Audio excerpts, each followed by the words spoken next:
What's going on, everybody? How's everybody doing today? Hello, hello, hello.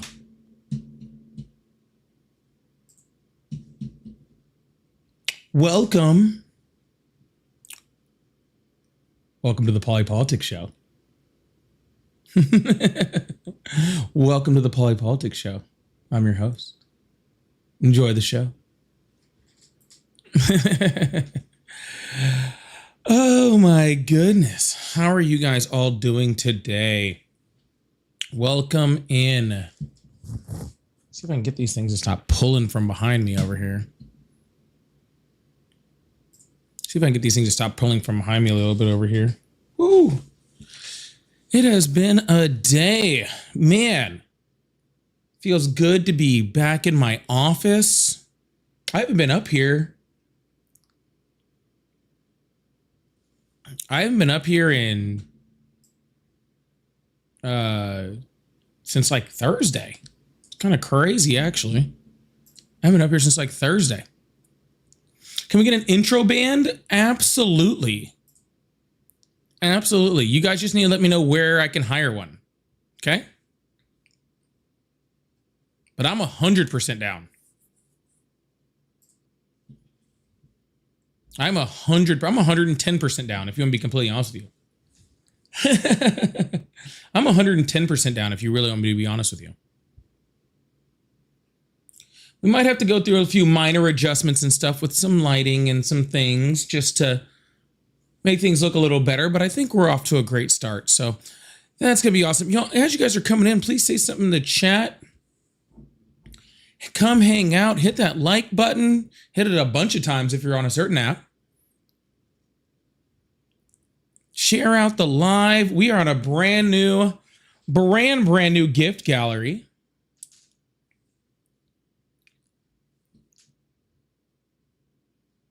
We're on a brand new gift gallery. Thank you so much, Muzz King. Already starting that off with clearing out the creepers off my gift galleries. I really appreciate that. Thank you so much.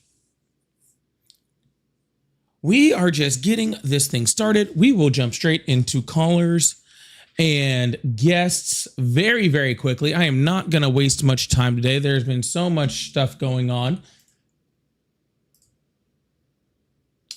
Placenta Gate stuff, you know what I'm saying?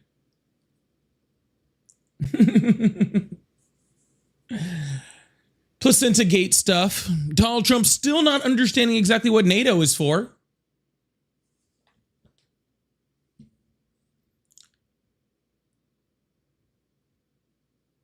Still not exactly sure what NATO is for. Donald Trump still hasn't figured that part out. You know, I would tell him he needs to read the NATO agreement, but that would require him knowing how to read, which I'm still not 100% sure he knows how to do. That's why they have to give him, stuff in. They have to give him stuff, said to him instead of, him being able to read it. But hey, they can't all be smart. They can't all be smart. It feels like a Wednesday today, too. I don't know why. Just thought I'd let you guys know. It feels like a Wednesday today. I thought it was Wednesday most of the day. I thought it was a Wednesday most of the day. That's very ignorant that he doesn't know how to read. All right, give me a time when he's read. Prove it to me. Prove to me that you've ever seen Donald Trump read anything. Even when he has like bills in front of him and stuff, he looks like he's just saying like what somebody told him about the bill and then signing it. He never reads it.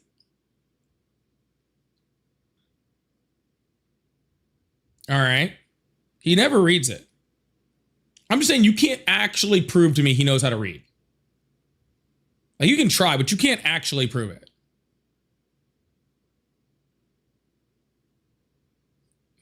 I mean, we could take a guess that says that, but that's about the best we got. That's about the best we got. Hello, how are you? Hello? All right.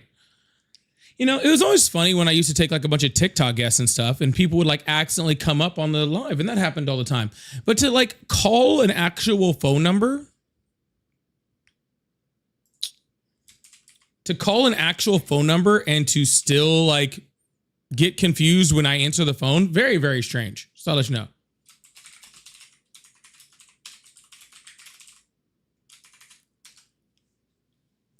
Doesn't read his own. He definitely doesn't read his own tweets. I'll tell you that for sure. Those things have more typos in them. Is that not only does he not read his own tweets, his people don't even love him enough to like read his tweets for him. That's the crazy part. His people don't even love him enough to help him with a spell check. You know?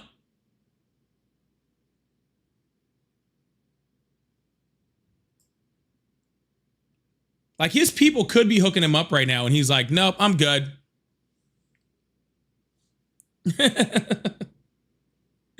His tweets are difficult to read.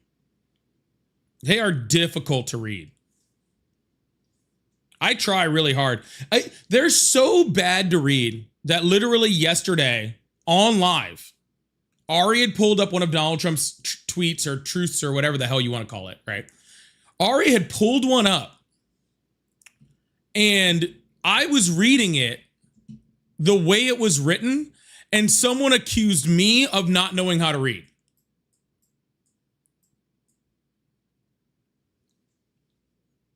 Someone accused me of not knowing how to read because I was reading Donald Trump's tweet verbatim.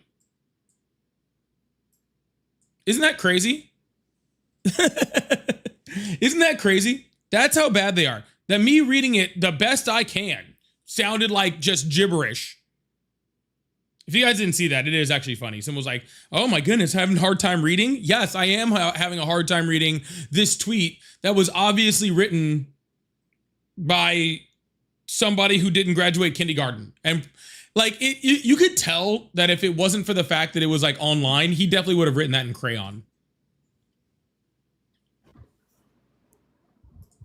And then tried to eat the crayon. Okay?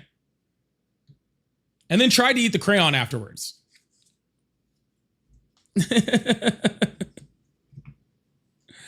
And then would have tried to eat the crayons afterwards. That's the worst part. I eat the red crayon because the red one tastes the best.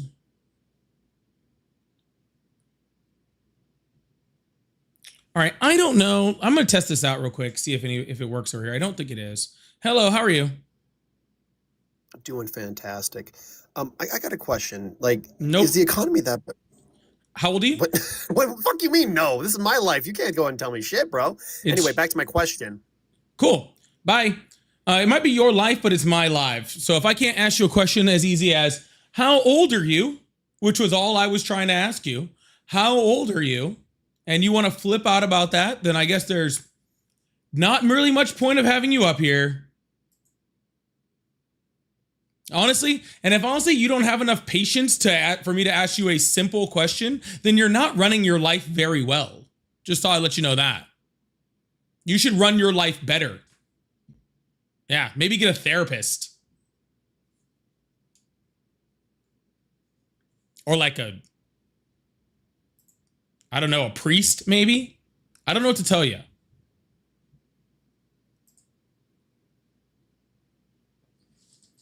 Maybe a priest? Something like that. Oh, he's trying to request back up. Let's see if he has enough patience to calm down a little bit for this time.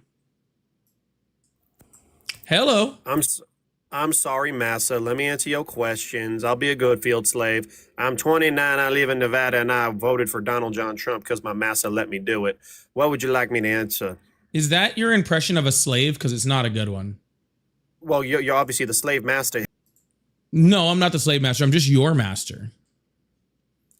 I prefer it to call it your daddy. But, you know, I mean, who am I? If your dad didn't want you, why would I do that, right? If your dad didn't want you, then why would I freaking try to take up that mantle? That doesn't sound fun at all.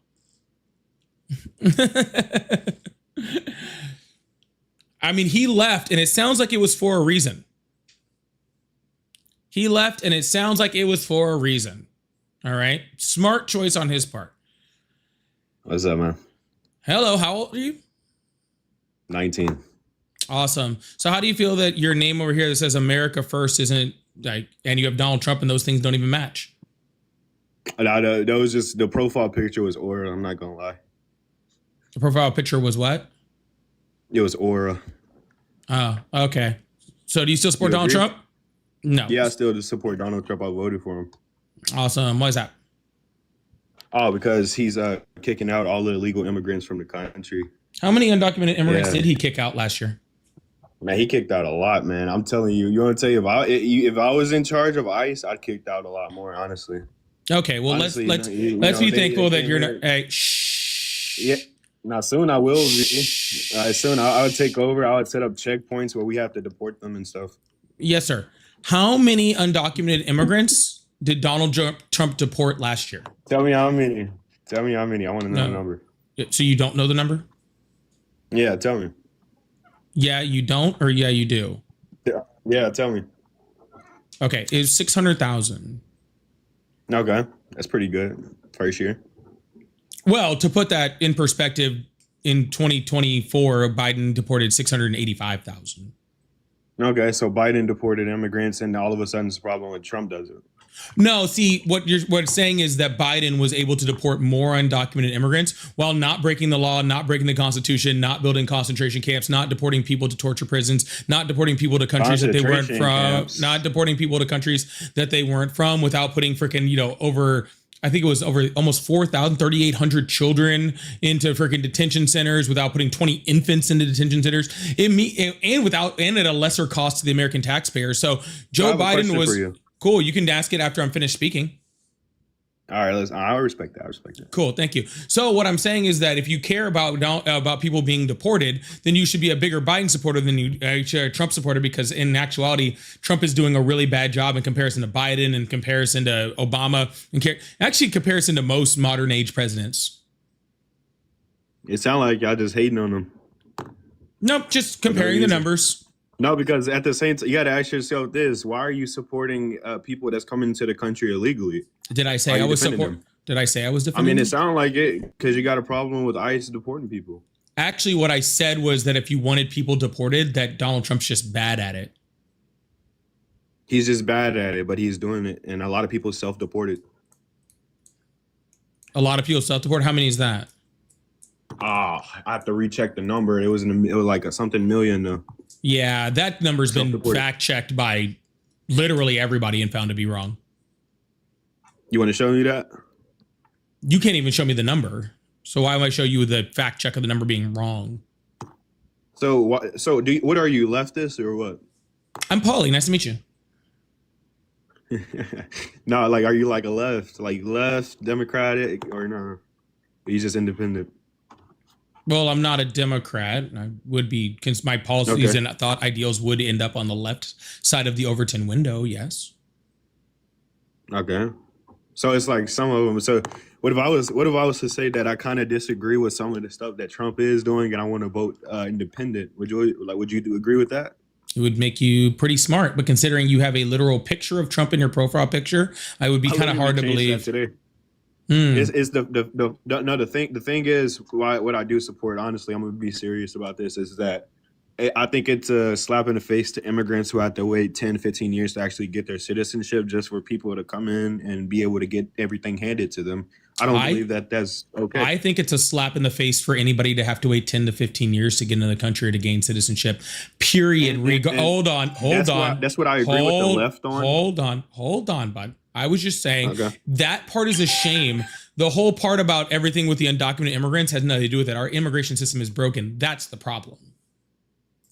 Now so the thing that I do agree with the left on is that making it easier for people to actually become citizens, and it shouldn't have to wait 10 to 15 years to become a citizen. But I had argued somebody with the point that mass amnesty. Do you agree with that? I do. Yes. Reagan ran under that. I kind of agreed with that at some point, and thinking that we should try to run under that policy. If we was to get somebody. I don't agree with both parties at the same time. I voted Republican, and I'm starting to, I'm thinking that it was a mistake voting for a Republican. But at the same time, I don't think anybody's going to use ICE like this and be this aggressive with ICE. I don't see a Democrat using that. I don't want anybody to be this aggressive with ICE. I believe we need them. I don't think we should abolish ICE. I don't believe that we should. Or I mean, people. I know a lot of people on the left, they want to abolish ICE, and then that's my point, is that I don't believe that we should do that So because we need them. I'm gonna let you know something. The left does a lot of things as far as and I'll speak this. This is a criticism of the left, and I'm on the left, right? The left likes to come up with these catchphrases that have very, very good intention, right? They have very good intention, but in reality, they're really stupid the way that they sound when they come out of people's mouth, even though the intention behind it is very, very good, right? So I'm going to make an example of that, right? And I'm telling you, right, abolish ICE, right? What no one is saying that we don't need immigration enforcement, right? We do.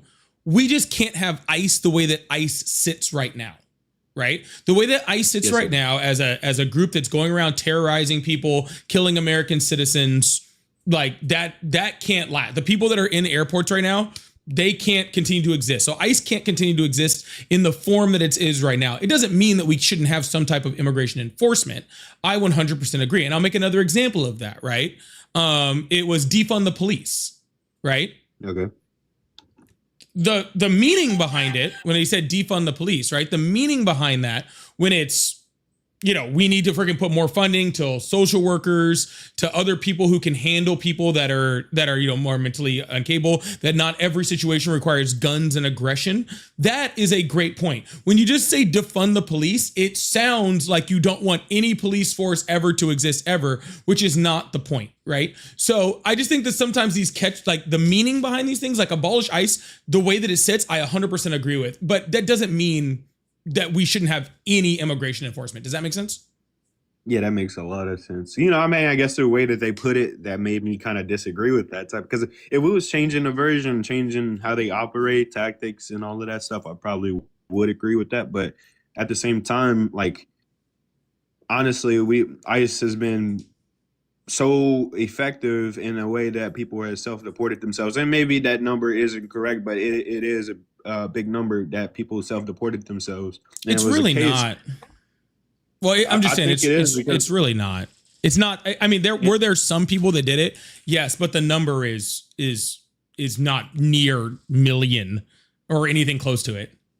Yeah, probably not near that. But honestly, it's the fact that I think that we shouldn't allow people to be able to come in the country, leech out the country. That's my only thing that I really support that Trump's doing. I'm gonna be real with you. You see, I disagreed with some of the other stuff, like banning trans from sports and things like that. I agree with stuff like that, but those are mostly the two things that I really agree with on. I'd like to know the number though, to be honest. Sorry, you said something and you had a point, and then I lost what your point was. I'm not gonna lie. No, it's the my bad. You said that I was looking at the number of people that self-deported, and then you said something else. I'm sorry, that was on me. My brain blanked. No. Oh, it's about the policy that, like, I like how they ban trans. Oh no, before that and things like that. Before that. Oh, yeah. We was talking about before. Oh, my bad. It was the number of people that self-deported. Yeah, so I'm looking right here. Oh, you said they were leeching off the system. That's what I was getting ready to respond to. Oh, that. Okay. Yeah. So this is from the Center for Migration Studies, and it is saying, and I can throw it up on the screen for everybody to take a look at. And the Center for Migration Studies is saying that the number of 2.5 million that was said by Chrissy Nome is a complete lie, and the actual numbers, they guesstimate about 120,000. Okay. And so way lower, but just all right. But it was, like I said, it was a lot of people that self-deported. That's not a lot. I think that. Well, I mean, kind of is. But not really. I remember seeing a case where a guy is self-deported, and he came back, went through the process, and got his papers, and came back and became with the citizenship. I've seen it. I don't have it, but I will try to find it if you ever go live again. So you just told me. Right? You just said that you don't like how it takes 10 to 15 years for someone to get their citizenship. And now you're telling me that somebody's self-deported, right, which has only existed since the Trump administration has been in power. Somebody's self-deported and already got their citizenship within the last 14 months? Yeah, I think they were going through like a what you call it, they was already going through the process, wasn't supposed to be there, and then they came back, self-deported themselves, came back with the citizenship. It was Yeah, I would love to see that, because that sounds about as that sounds about as made up as can possibly exist. Yeah. No, it's not made up though. It was actually real. I did. It was like a couple weeks ago though that I did that. What you call it? Yeah, because nobody gets their citizenship in 14 months. No, they was already going through the process of a citizenship. If you're going through the process, for a couple years. If you're going through the process and then you leave, it automatically ends your process. And that's for all immigration statuses. If you leave the country during the middle of your process, it cancels your entire process. And the thing is, I don't really, it's not the fact that I don't like, it's not the fact that I hate any immigrants or anything. I don't at all. I support immigration, but I believe that it should be easier for people to become citizens. But at the same time, I don't believe that we should just accept anybody in the country to constantly come here, and that's my main argument right there, really, is because that if I was to go to a different country and I was to overstay my stay, I would pretty much get deported, if I was to do something wrong, small, minor argument, Yeah, nobody believes that everybody should just be allowed in and there should be no checks on anything. Literally zero people believe that. No, Democrats don't believe that. Some people actually believe it. I'm surprised. Sure. I went to this college in Illinois. Nobody that matters. Sorry, I should have corrected. Nobody that matters. Yeah, I guess. I guess we can agree on that. Dude. Yeah, nobody in our government, no one in the Democratic Party, no one on the left, like that, holds any type of major office. Nobody believes that. Okay, so what I'm saying is, you're saying that you defend them. Yes, they defend the human rights of all people. I also what human rights is it affecting? When you're building concentration camps and sending people to torture prisons and jailing children, like infants. That is against human rights. Have you seen inside the concentration camps, quote unquote? Have you seen inside of it? It looks pretty nice. It looks pretty nice. Yeah, way better. The ones where disease is spreading, where literal people don't even have enough room to lay down because the cells are so crowded, where the plumbing doesn't work, where they maybe get fed one meal a day, and on top of all of that, so they're putting. Sir. Not to mention the fact that like I said, they sent 3,800 children that should have been in school, including 20 infants, to these places. Like, it's horrible. Like, these are incredibly bad conditions. This isn't some like, it was like, no, it's not. What are you talking about? So what about when Obama, he had it worse? Obama did not do anything that was even close to what I just said, in the ballpark of it. But regardless of that, even the things that Obama did do, okay, there was mass protests. There was literally so much shit going on against Obama's policies that he literally had to change his policies. Like, the left was literally protesting in the streets. This is what people seem to not understand, is that for the most part, like, especially when it comes to this thing, the left is pretty consistent, right? They're pretty consistent, and they don't like it regardless of whether there was a left person or a right person in office. We go out and protest against people that are being treated badly and, against inhumane treatment, regardless of who's president. See, you guys don't remember, people on the right don't remember that, because they weren't protesting it when Obama did it. It was us that was doing that. We were the ones that were protesting Obama when he was doing things like that, right? And which wasn't even near as bad as it was right now. But even at that much lesser level, we were still out there protesting against Obama's policies. So why can't we just put American people first, and we have to worry about immigrants so much? Just because you put American people first doesn't mean you have to treat other people poorly. No, and that's not the point. The thing is, they should all go back to their country. If they don't, the thing is, they should all go back to their country, and they don't belong here. And if you came here illegally, then you should be deported, and you should not be here. It doesn't matter if they didn't commit crimes, or if they stayed here, and then they stayed here for a couple years illegally, and then they think it's fine to be a citizen because they didn't commit a crime. The crime they committed was coming here illegally. They should be deported and gone. And that's the thing that Trump was saying. The overwhelming majority of people that Donald Trump is deporting didn't come here illegally. I mean, none of them had papers. And not having papers is that's what. What are we in? What are we in? What are we in Berlin in 1940s? We're checking people's papers now. Yeah, checking papers. What's Yeah. wrong with that? Yeah, the overwhelming majority of the people that Donald Trump is deporting came here legally and overstayed a visa, which isn't even a criminal. Yeah, so they which overstayed a visa, so they're here illegally. So that which is something- isn't that is even an a argument that which you all use that isn't. makes no sense. Y'all agreeing with us that them. All right, I'm gonna go ahead and mute you because I was in the middle of my sentence again. Okay. What I was saying was, which isn't even a criminal offense. So when you're calling them illegal for something that's not even a criminal offense, then it doesn't you make don't like any when I call them sense. illegals? It's just inaccurate. Oh, my bad. Aliens. You can call them whatever you want. I'm just saying it's inaccurate. You're saying All right, you illegal aliens. said they came here illegally when they didn't, right? They came here If illegally. you don't have papers, you're not supposed to be here. Just like if I was to go to a different country, I was to overstay, Are we and I was to supposed stay to- there, and I was to do something crazy, and then boom, I get arrested. They would deport me or put me in jail. And there's a crazy because the United States is more linear on immigration laws than any other country, and you can linear? really prove that. Yeah, Yeah, we're because more linear. because we're the only country that's built on immigration. Yeah, but the thing is, so what's the problem with us deporting people? And that's actually not they're not supposed Sir, to be here. You nobody just agreed with said- me that hey, them being hey. here and no with papers. Sir, I've already agreed with you multiple times that people should be deported. This is like the 5th time I fucking said it. So I just want you to listen right now, okay? Because I do get very tired of like repeating myself.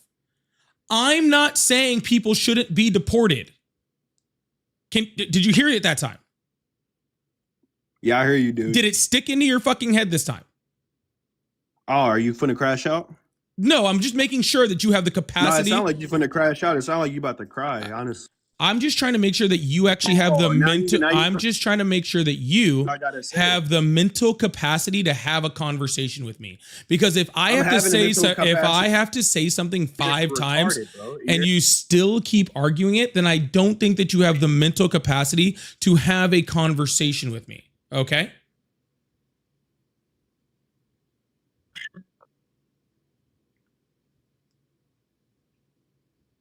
Are you there?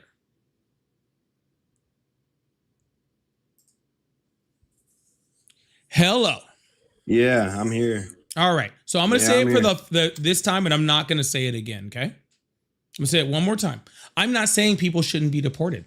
We have our laws and people should be deported. I do believe that it is better for America that we have a higher number. We have a certain level of immigration. I think it's better for America if people have been here for a certain amount of time that we give them amnesty, right? Because it's just cheaper for the Americans. It's better for our economy and it's better for them, right? And if they've assimilated for this long, then I think that's also important. That doesn't mean that I think deportation should end. I don't think nope. So they No. Nope. oh, Nope. oh, no, oh, Nope. nope.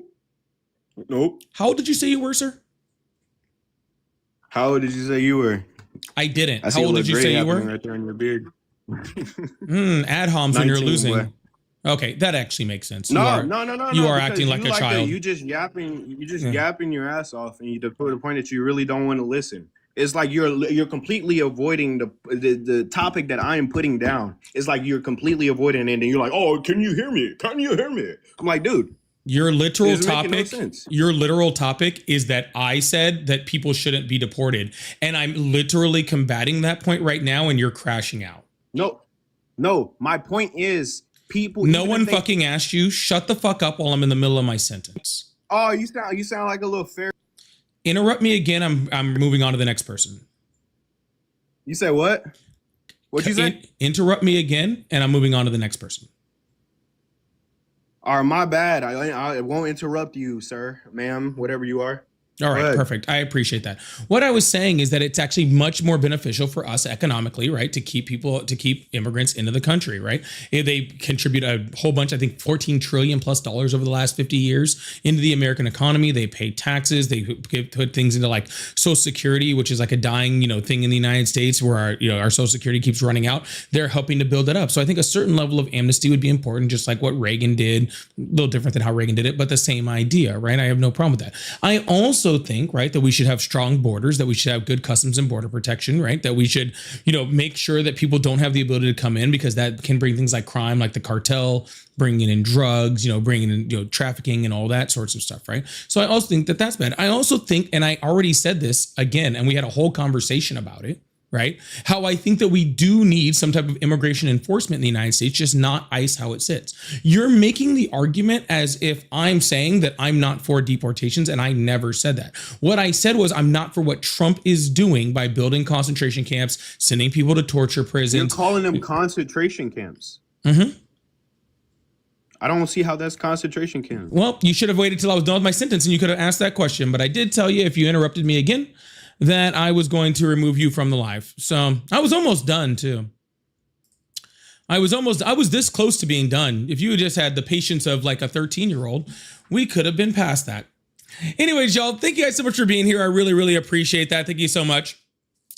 We are going to move on to the next caller. If you guys like to support the live, I do have super chats, super stickers. I have my live gift goal, trying to clear the gift gallery. I think I need like 6 of these, but actually, no, I don't. Hoodie Girl just cleared those out of my gift gallery. So we'll have to bring something up. Big W's in chat for Hoodie Girl. I really appreciate that. But more importantly, y'all, please make sure you hit that follow button, hit that like button if you haven't already. Let's get this thing up to 100,000 likes over there. And let's keep chatting in the chat. Supporting, sending low gifts helps to build up the live and helps push everything out. So I appreciate you guys. Thank you so much.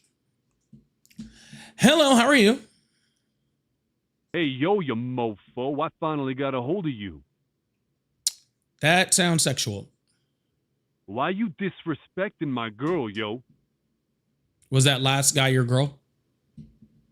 You better stay away from my girl, dog. Again, was that last guy your girl? She don't like you. She can't stand you. She wants me. All right. They're being weird. People are weird, aren't they? Aren't people weird? I think that last caller was his girl. All right. That actually makes sense on why he was crashing out so hard. Krusty, thank you so much for the happy poop. Mortimer, thank you so much for the jewels. And Zoe, thank you so much for the happy poop also. I really appreciate that. Thank you so much. We're going to keep this thing moving, keep some callers coming in. I really appreciate you guys. I also got to move that off my face. Oh my goodness. I didn't realize that was just like on my face. Hello, how are you? Hey, Paulie. How you doing, my man? Love your live. I just need to know, how do I cash app you? I'm new at this stuff and don't know how to. I want to help you out, man. You do an excellent fucking job. I appreciate that. You can get with my mods, but it just Paulie Politics, just like my name on Cash App. Paulie Politics. Okay. Yep. All right. Just like I'll it reads. look out for you, Yep. brother. Just like it reads on my name. I really appreciate that, man. Okay. All right, dude. Have a good one. All right. Thank you. Yes. Hello. Oh, they left. Hello, how are you? Hello. Hi, how old are you? I'm joking, bro. Just keep cooking, bro. I appreciate that. Thank you. Roxy, thank you so much for the dollar over on the Venmos over there. I really appreciate that. Said it's Rox Fox. I DM'd you a Discord of a video of him. Of who? Who did you? I'll take a look. Hello, how are you? All right. Awesome. How old are you? 57. Awesome. Do you still support Trump? Definitely. I just find this beta bullshit. What? You there? Oh my goodness. Yeah, sorry. Rox Fox sent me a video of our last guest doing a certain salute that was very popular in 1930s Germany on camera. So that was something. Anyways, do you still support Trump? Yes. Awesome. Why is that? I like what I like some of the stuff he's doing. Some I don't, but like I'm all for voter IDs. Yeah, sir, there's already not a state in our great union of the United States of America that doesn't already require voter ID. What's wrong with voter ID? Nothing, sir. Again, there is not a state where we already don't have voter ID. It doesn't. We already have that. I've never shown ID ever. Well, then you are breaking the law, and so is your state. I've never had to go in and show them my driver's license to vote. I just go in there. They ask me my name. I write it. They compare it from my last signature, and that's it. Cool, sir. Would you like to admit to any? Did you rob a bank too?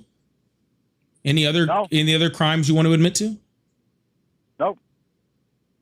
Okay. Not every state. Every state. You're telling. I know. Sir, I don't know anybody around here that's had to show ID for the vote.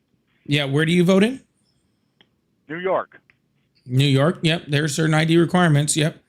You don't have to use your driver's license in New York, but there are certain ID requirements. You have to ID. If you have to show ID to register. Once you're registered, you do not have to show ID. Right, because they bump your information from your voter registration against your vote. Yeah, and that's how they verify. Do you know who the Heritage Foundation is?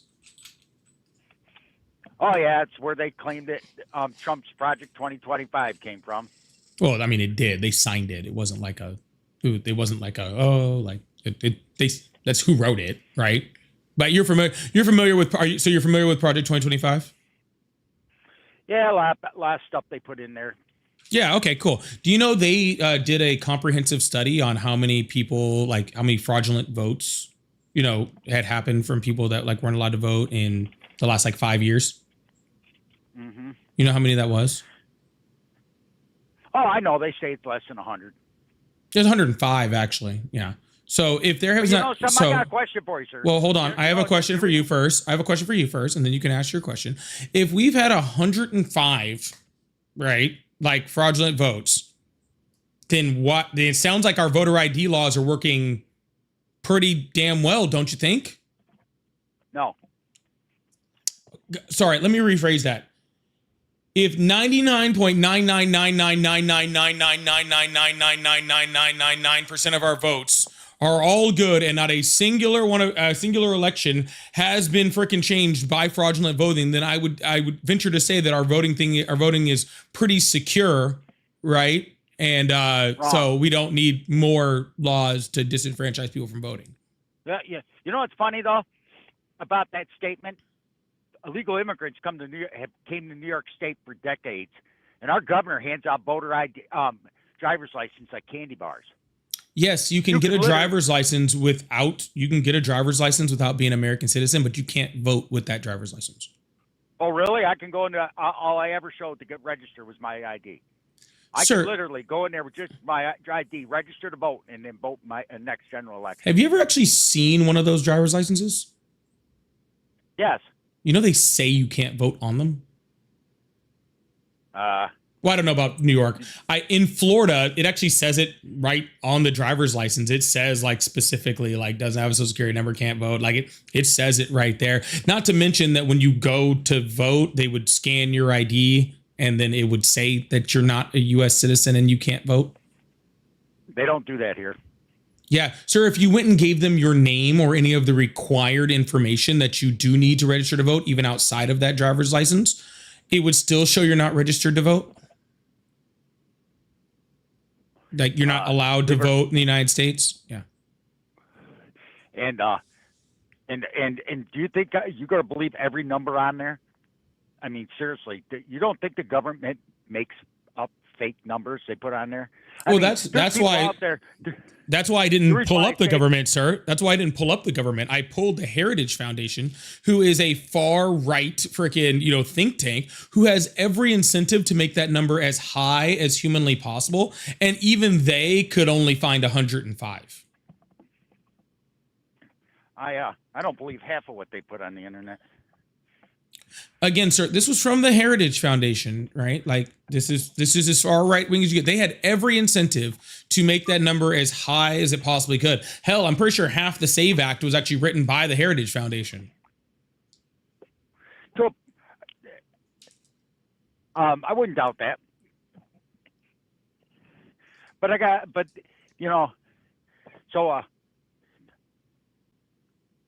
don't think you'll ever get a president that'll do some of the stuff.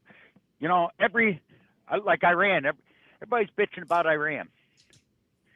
Every president from Reagan all the way up to Biden, including Carter, every one of them said we need to do something about Iran. And now that Donald Trump had the balls to go over there and do something, oh, he's breaking the Constitution. This is a war should never been started. But Obama, Reagan, Carter, Clinton, every one of them said we should do something about Iran, but they didn't have the balls to do it. No, but Obama did. Yeah, Obama didn't do shit. Well, actually, What did Obama do in Obama Iran? Obama made sure that they wouldn't have nuclear weapons. Oh, yeah. So he did do something. He actually did something to ensure that Iran didn't get nuclear weapons, and he did it without freaking having any American troops die. So I think that's pretty amazing. Yeah. Yeah. You know what's actually really funny about that too, sir? Just to be clear, what makes and I don't know if it's funny, but it is something, right? It's that everybody complained about the JCPOA, right? Because what it was a deal where the Obama administration released sanctions on Iran, right, in order for them to not get nuclear weapons. And everybody complained about how bad it was because they were like, oh, they're going to use that money to fund their proxies and all that sort of stuff, right? But currently, right now, Donald Trump, in the middle of bombing them, is releasing sanctions on Iran, which they are using to fund this war and fund their proxies. And nobody's batting an eye. All of those people who said they were against the JCPOA, none of those people are batting a fucking eye when Donald Trump is doing it. And I just find that very, ironic, I guess you could say. I'll agree with you on this. There's every single politician does stuff like, not maybe the exact same things. They all do stuff that are shady. I mean, I'll give you, it's like right now, people are bitching about the Venezuelan president. He swoops in there, brings him to the United States for trial. Obama didn't do that He, Osama bin Laden, he just executed him. He didn't let him stand trial. Our Kuwait leader, Saddam Hussein. Are you comparing Maduro to bin Laden? Because that's a very, very bad comparison. Yeah, but guess what? They both... you actually think Biden would have captured him and brought him back? Chuck Schumer in 2024 demanded that Donald Trump go over and do something about Venezuela, but he didn't. But now that he did something, he's bitching like a schoolgirl. He's my senator. Chuck Schumer's a piece of shit. I don't really give a shit what Chuck Schumer says. Okay. Like, really. But you're making a comparison to a guy who, again, Maduro was a very bad guy. Lots of freaking, suppression of his people, suppression of protests, jailing political dissidents. Not a good person, right? Stole his election, right? Maduro, not a good person. But you comparing that to the leader of a literal Middle East terrorist organization who was held up in a compound, right? Who helped to plan one of the largest terrorist attack, that has ever hit the United States. You making the comparison between those two is crazy, right? That's nuts. I'm not convinced that Osama bin Laden did the World Trade Center himself. He didn't think of it by himself. Well, it takes a village, right? But regardless of any of that, sir, have you ever actually watched anything from the people who actually, took out bin Laden? They didn't even know it was him until after they got him. Oh, I know. Yeah. So I don't know why you expected him to be captured. Like you said to the last guy that you lean a little left. Oh, no. I lean left like the Titanic leans left. Oh, okay. So, how do you feel about the policies of our new mayor in New York City? How do I feel about the policies? I think his policies are very well intentioned. I think his policies are very well planned. I don't think he can execute all the plans that he wants to execute, and that's a shame, right? But I think the stuff that he's trying to do is excellent. Yeah. Have you seen some of the stuff he's trying to do? Yes, I have. But which one do you have a problem with?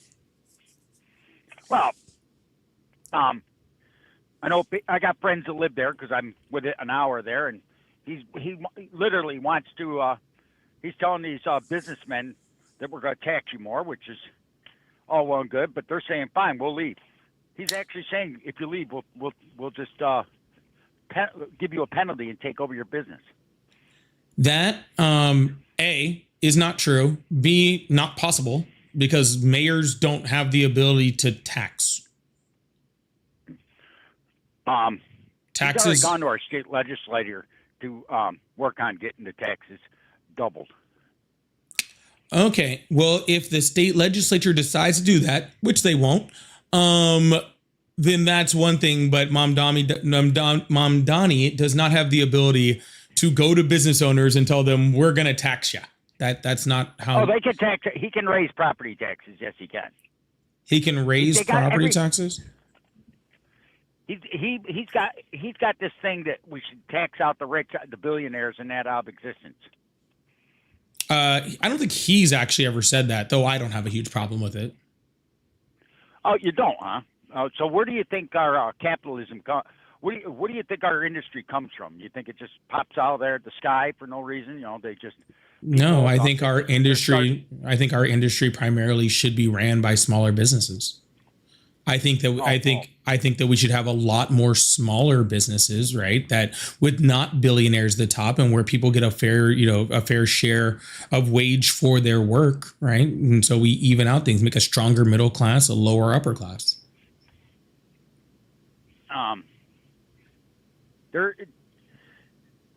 These people that say we need living wages, it's getting to be a joke.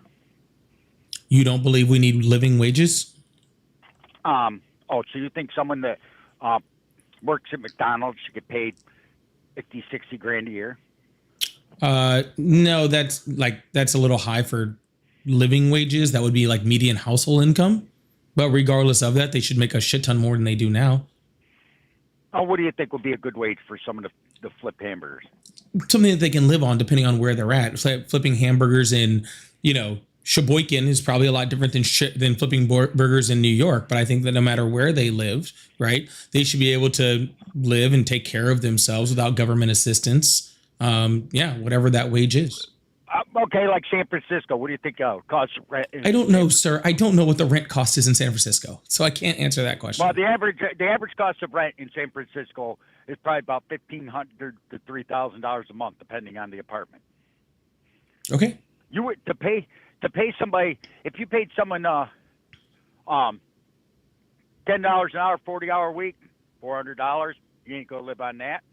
You'd literally have to pay them probably to be able to afford that apartment. Flipping hamburgers at McDonald's, you'd have to pay them $50 an hour to be able to just basically afford a small apartment. That's doubtful, but regardless of any of that, sir, it does not. I don't care if you'd have to pay them $5,000 a minute. Okay, whatever you have to pay somebody in order for them to live is the right number. You're not going to tell me a number that doesn't make sense to me. But here's the problem with that though. A McDonald's is not a career. McDonald's is not a career because who decided that? Oh, really? Anybody could flip a hamburger. Sir, you do realize in other countries, the McDonald's workers actually make minimum wage, make a livable wage. And it's actually considered not like a downtrodden job. Like it's not like something that's shitty for people to live in. Like people, you go to a McDonald's and you name the country. I went to one in Singapore. People are actually happy to work there. The food actually looks like it does in the menu, right? Like it actually tastes good. It actually tastes fresh. And people go and work there and they live off of their wages that they make at McDonald's. And those places, and Singapore is one of the richest countries on the planet. Most of the European countries do that. I've been to ones in I remember going to a McDonald's in Latvia. Yeah, beautiful. Place was clean. Bathrooms were nice. Food looked great. Food tasted great. And people were happy to work there. You didn't get treated like shit. They didn't just throw food at you. And the McDonald's was operating just fine on a livable wage in all those countries. So how come every other country's McDonald's can be at livable wage and ours can't? Depends on your definition of a living wage. Yeah, I think someone should be able to put a roof over their head and to be able to eat and pay for the necessities that they need for their life, working a 40-hour work week, regardless of where they work that 40-hour work week at. It's not a skilled labor job. I didn't say that I only want people to eat that have skilled labor. I said I want people to be able to have food on their table, roof over their head, and be able to afford necessities. I don't need that just if you're skilled labor. If you are giving your time to a company, then that company should pay you enough to be able to live and eat.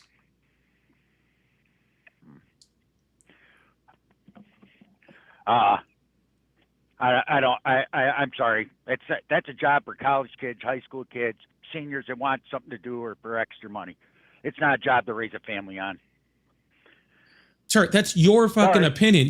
You're putting this line to say, oh, unless you have this level of job, you deserve basic like life necessities. Right? Think about how inhumane you're really saying right. You really are right now, right? You're saying you're saying that the only people that deserve to live like the baseline of humanity, to have roof over your head, food on your table. You're saying that the only people that deserve to have that, right, are people that have a certain skill, and that everybody else can fucking starve as far as you're concerned. How about have some basic humanity and just be like, hey, everybody should be able to live and eat and work? Oh, you don't think these billion? You don't. So what? So what do you got against people getting rich, billionaires? I don't have a problem with people getting rich. I have a problem with billionaires that exploit labor, right, by paying their workers too little, making them live off of government subsidies, right, for them to enrich themselves, because they literally are just stealing from the American people. Yeah, like I said, like Walmart, freaking the CEO and the top people at Walmart make billions of dollars, right, while 60% of Walmart employees are on some type of government assistance. Right? McDonald's the same way. So not only are these companies paying their people too little to live on, but now you and I as the taxpayer are now paying for that person to live, because now they have to be subsidized by us. So instead of you and I, the taxpayer, paying for this person to have food, why doesn't the billionaire pay for them to have food? Because that's really the choice you're making. It's either you and I, or it's a billionaire. I choose the billionaire. You do know that it's like so. You think Obama gave $49 billion to save GM? What do you think about that? Oh, I'm not for corporate bailouts at all. I think that they're stupid. Yeah. No, the reason why I'm asking because this is what here's the point I try to make. The one thing Obama screwed up on that whole deal, he gave them $49 billion, and then basically he lost $10 million on the deal when he sold GMC back to GMC when it was for a while. And what's really disgusting about that whole thing, I got a brand new 2024 Chevy Silverado. Guess where it's made? Mexico. Yeah, that's Mexico. Fine, sir. What does that have to do with making sure poor people can eat? I mean, I'm glad that you can afford a nice brand. I'm glad you can afford a brand new American Mexican truck. I think that that's awesome, but I just don't know what that has to do with making sure poor people can eat. That's the kind of stuff they need to change. Instead of worrying about, Obama should have said, "Hey, look, we're going to give you $49 billion to save your company. Then you're going to bring those jobs back to the United States." That's one thing Donald Trump promised us. He hasn't succeeded yet. That's one thing I didn't agree with. It's like I mentioned that to some people, and they say I'm wrong. My truck ain't made in Mexico. It says right on the door tag, right inside the door tag, Mexican made. So my answer is, GM, if you add it up, they added it up about 3 years ago. It's basically around $25,000 to $30,000 every tax-paying American gave GMC. In simple math, every one of us gave $25,000 to $30,000. So, and then they had the balls to turn around and charge me $50,000 for this truck. That's not true. That's not true. What ain't true? Whatever number you just gave, that's not true. What did you just say? How much were they bailed out? $49 billion. 49 billion. No, that's not right, because we just did the calculation on Donald Trump trying to increase the Pentagon budget by $200 billion. And that ends up being like something like $1,200 per American taxpayer.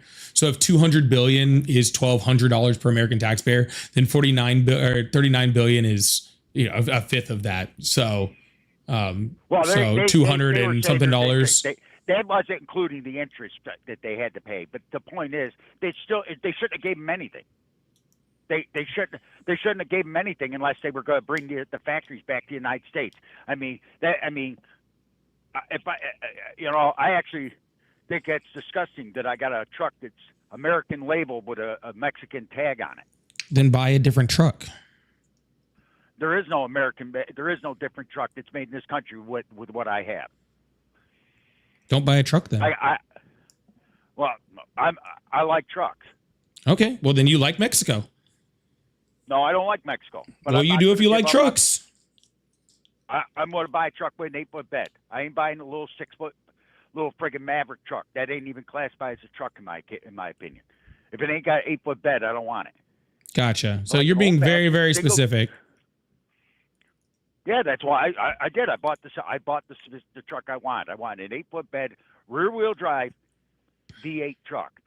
Now, I didn't want one of these little 4-cylinder turbo-powered or V6s. I wanted a truck.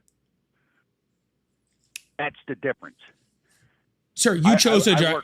You chose to buy a Ford truck, and that Ford truck was made in Mexico. You could have chose to buy another truck. That was your choice. That's capitalism, baby. You're talking about all these billionaires and all sort of stuff. That's what capitalism is, sir. Your capitalism is what says that your truck can be made in Mexico, and if that's cheaper, then that's going to work. So I don't know what you're like. Capitalism does work for the most part. This country wouldn't be here if it wasn't for capitalism. The industries would not be here without capitalism. You're telling me the industries aren't even here. They're in Mexico. There is a lot of industry that's here still. You're telling me that an American company like Ford isn't even here. So Chevy, I guess Chevy, whatever. GMC. They still build products here. They just don't build them all here. Sir, I'll be honest with you. China's building cars with robots that don't even need people. Okay, so where that's the future. I don't think it's really going to matter whether your car is made in Mexico or your car is made in the United States, because pretty soon we're all just going to be making cars with robots. New York Times literally just did an entire thing on it, which was freaking excellent, by the way, where they literally have Chinese dark factories. They call them dark factories because they turn off the lights because there's no people in there, and they're pushing out cars 24 hours a day. Okay. That's where we're headed. And especially as Donald Trump does all of this investment in things like AI, right? Which he's doing. He's massively investing in things like AI. It's just pushing closer and closer and closer to just no American made, no people made things. They're just pushing things out. Let's get this thing up to 150,000. I appreciate you guys. Hit that like button if you can. I really appreciate you guys. Thank you so much. But yeah, New York Times did a whole thing on it. You're worried about whether it's made in Mexico. It's going to be made. It ain't going to be matter where it's made soon. It's just going to be made by robots in wherever, I guess. So it ain't going to matter. No, I don't think so. Sooner or later, we'll just be building things for the robots. Yep. But to think that you're going to get rid of billionaires is crazy. I don't think we're going to. I think we should. Why? Why? Because billionaires hold no purpose in society. Where do you think the industry comes from? Again, I would prefer that the industry came from small businesses. I'm not saying that someone shouldn't be rich or someone shouldn't make money or someone shouldn't own a business. I'm not saying any of that. What I'm saying, sir, is I would much rather, instead of having, a Walmart every quarter mile in the United States, would rather have local businesses selling goods, okay, that are more benefit the community and benefit the people, that make the middle class more rich instead of just enriching the top 1% of the 1% of the 1%. That's all I'm saying. I would rather so that. If you played the lottery tomorrow, so let me ask you a question. So if you played the lottery tomorrow and you won $50 billion. Is that how high the lottery is now? I don't play the lottery.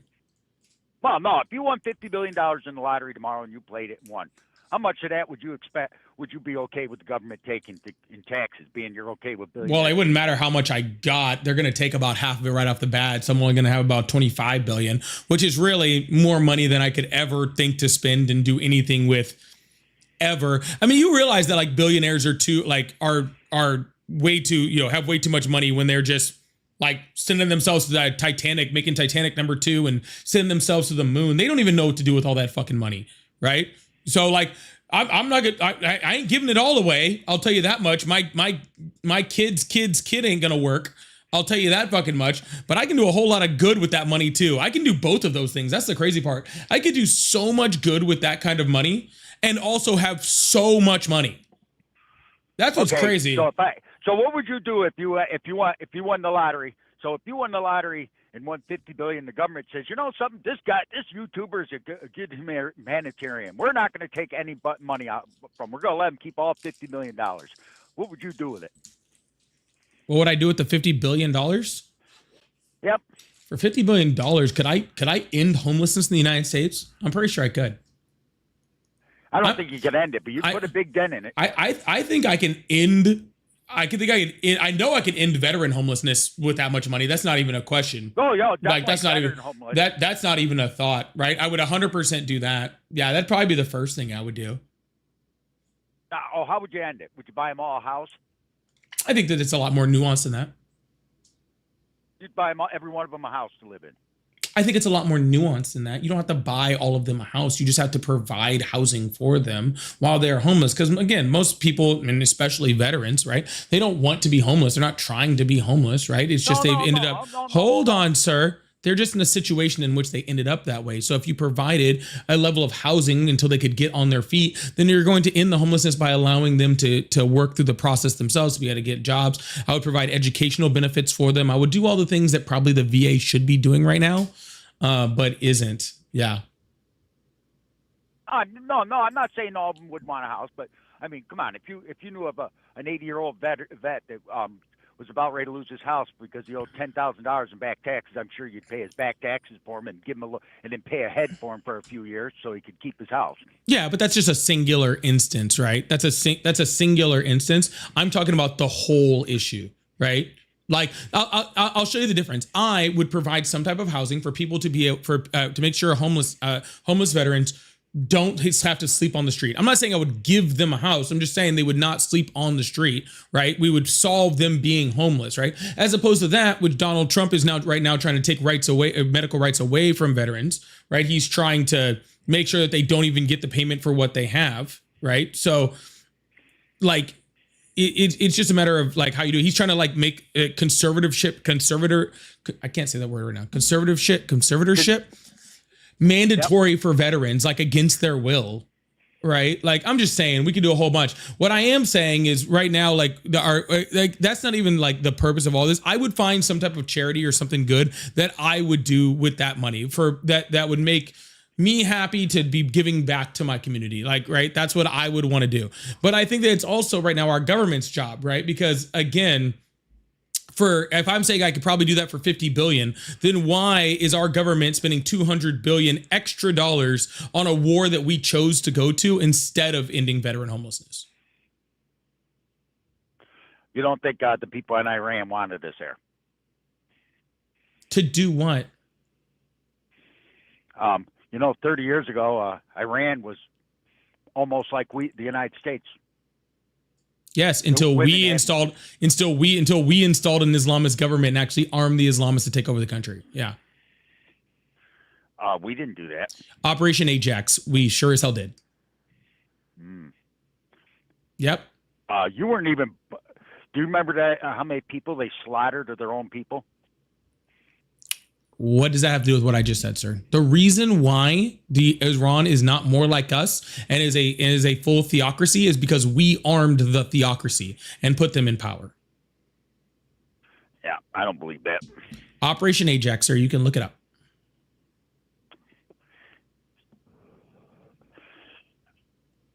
No.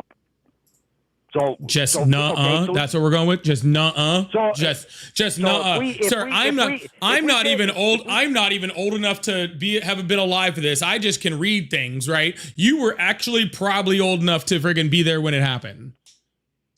Yep, I am.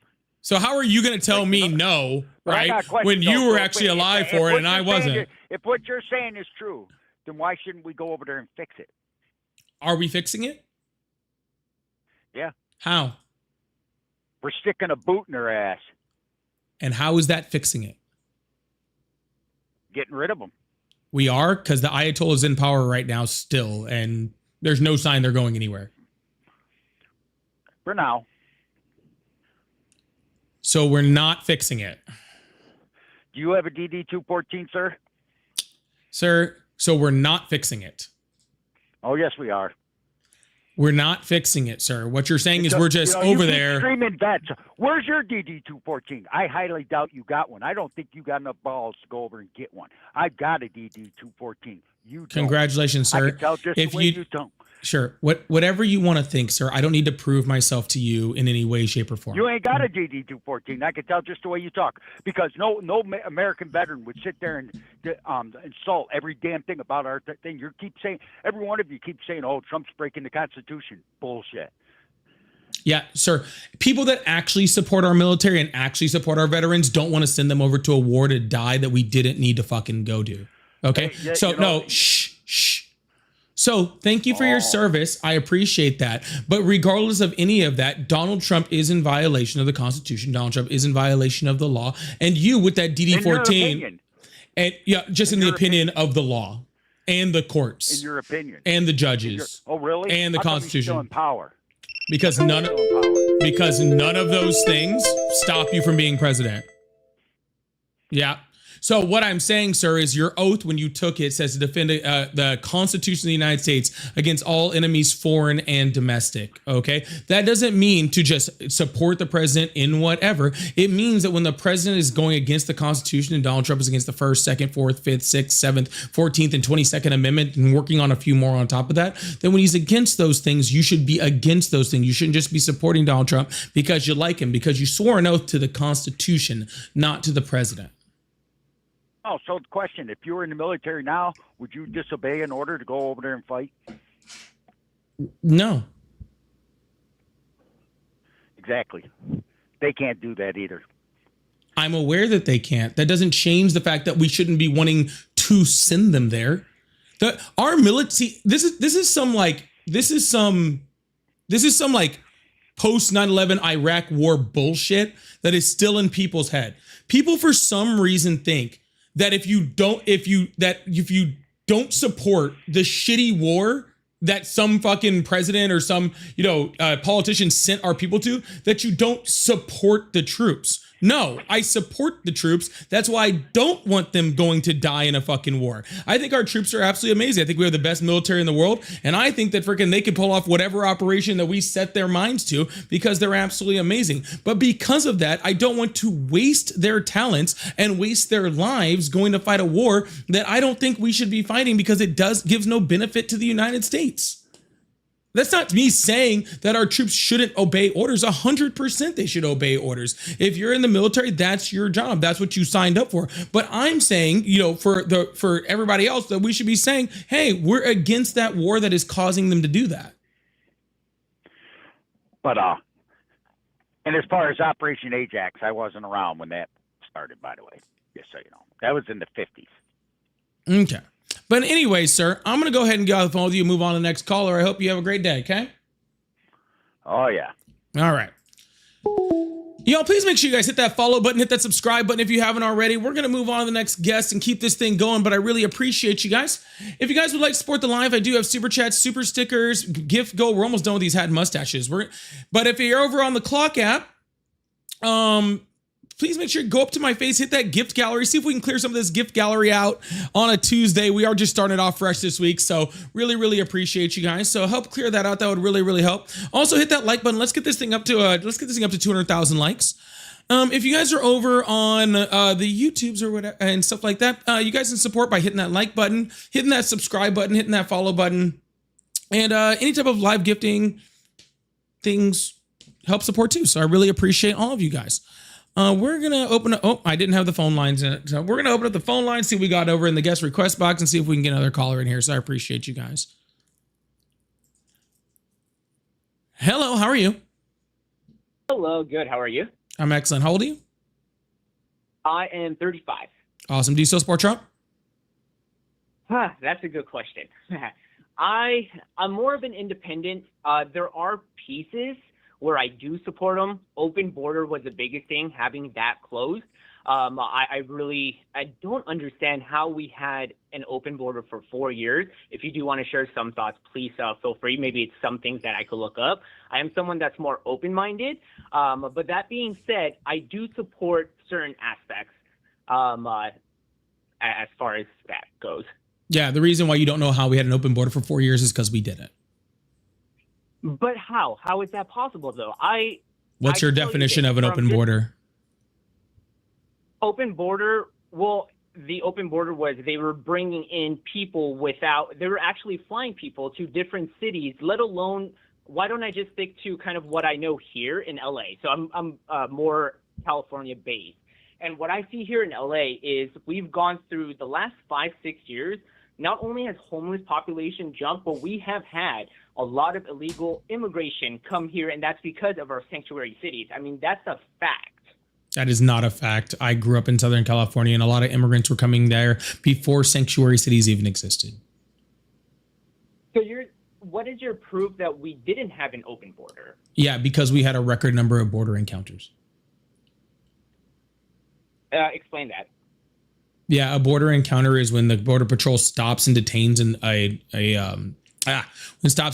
someone that's inadmissible to the United States, and we had a record number, which means Border Patrol was stopping people at a record number, which is the exact opposite of an open border. If it was an open border, we wouldn't have Border Patrol stopping anybody because the border would be open, right? If you've ever actually been to a country with an open border, like when I lived in Italy, right? Because it's in the Schengen region of Europe, there is complete open borders between countries. I mean, I can drive from Italy to Germany. No one stops me. No one checks me. No one does any of that stuff. I can literally just drive through, drive back. No one cares. That's what an open border is. If you have a record number of Border Patrol stops, that's the opposite of an open border. It's actually quite a secure one. It's interesting you say that, though. So how come the numbers show, especially after Trump took office, that we actually had 0 border crossings in comparison to what we had during the Biden era? Yeah, so the 0 border crossings is a lie. That's not a true stat. That's just some shit that Donald Trump made up, right? What Donald Trump has done is he has pretty much shut down legal migration at the southern border, and he stopped all asylum seeking, right? Because what people don't understand is that it's technically illegal crossing if somebody comes over and seeks asylum, even though we deport people at about a 61% rate, and 39% rate we allow them in legally, right? But each one of those is an illegal border crossing, even though it doesn't actually affect anyone actually being in the country illegally. What we had, right, was a record number of people showing up to the border because of the destabilization of the Northern Triangle, a lot of it because of COVID and a lot of other, things that were happening in that region. So we just had an overwhelming amount of people that were showing up to the border. We did not have the Border Patrol in order to handle that many people. When the Biden administration tried to add Border Patrol agents in order to process those people and to stop more people, Republicans in Congress stopped them from being able to do that, right? So a lot of people, not enough people to stop the people, right? But Biden couldn't control how many people show up, right? He can only control how many people were allowed in. And we did have like a record number of asylum seekers. Correct. Thank you for explaining that.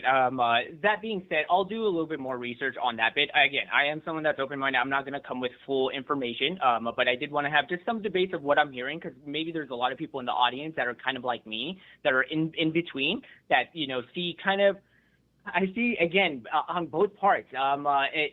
If not talking about the border, how about speaking to fraud, if we want to jump into that? Again, in California, from what we've seen, and I understand there's fraud everywhere. I'm not saying there isn't, but Tim Walz, right, the one person that was supposed to be our vice president as a selection from a Democratic person that was running, Harris, how is it that there was such a blind side of what's happening in his state, and he was going to become our VP? Because I had actually voted for Biden, by the way, but then come this time around, it was a really hard sell to get me back.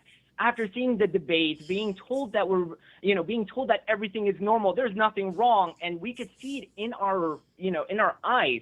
Our president is degrading. We have Harris that, as much as I tried to follow what she was saying, I was having a hard time, man. She goes in, like, she rambles, and she never really spoke to policy, to kind of bring that all together. That's kind of where it's pushed me away from Democratic from being a Democrat. Honestly, it's the amount of fraud and the selections that they had.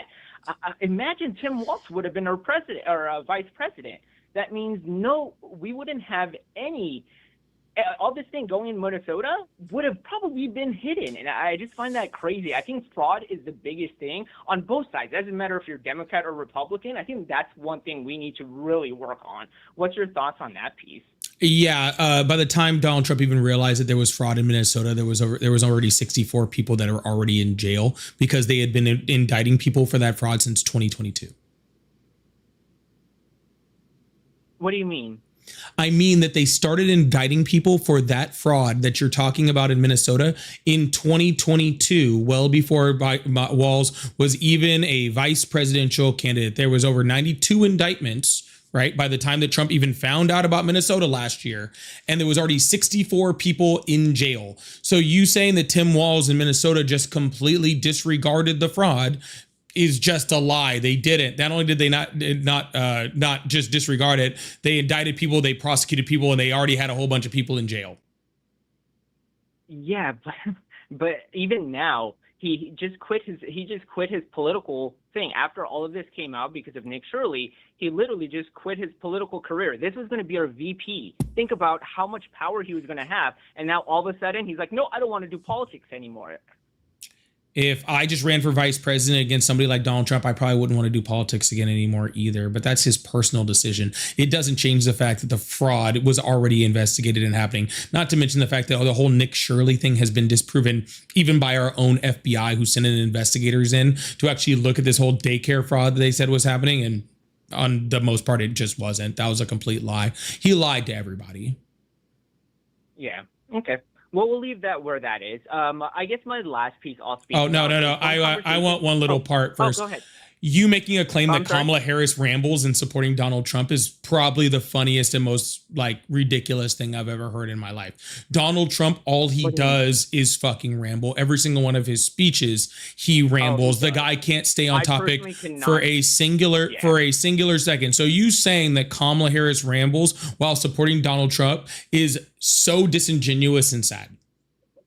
What's her policy? What does she stand for? I still don't know. On which, that means you didn't look. Are you sure? Because I did my research. Obviously not. Okay, I guess we'll leave it there. Because I know all. But it I know all of her. I'm okay. Sir, if you feel like you're poor guy.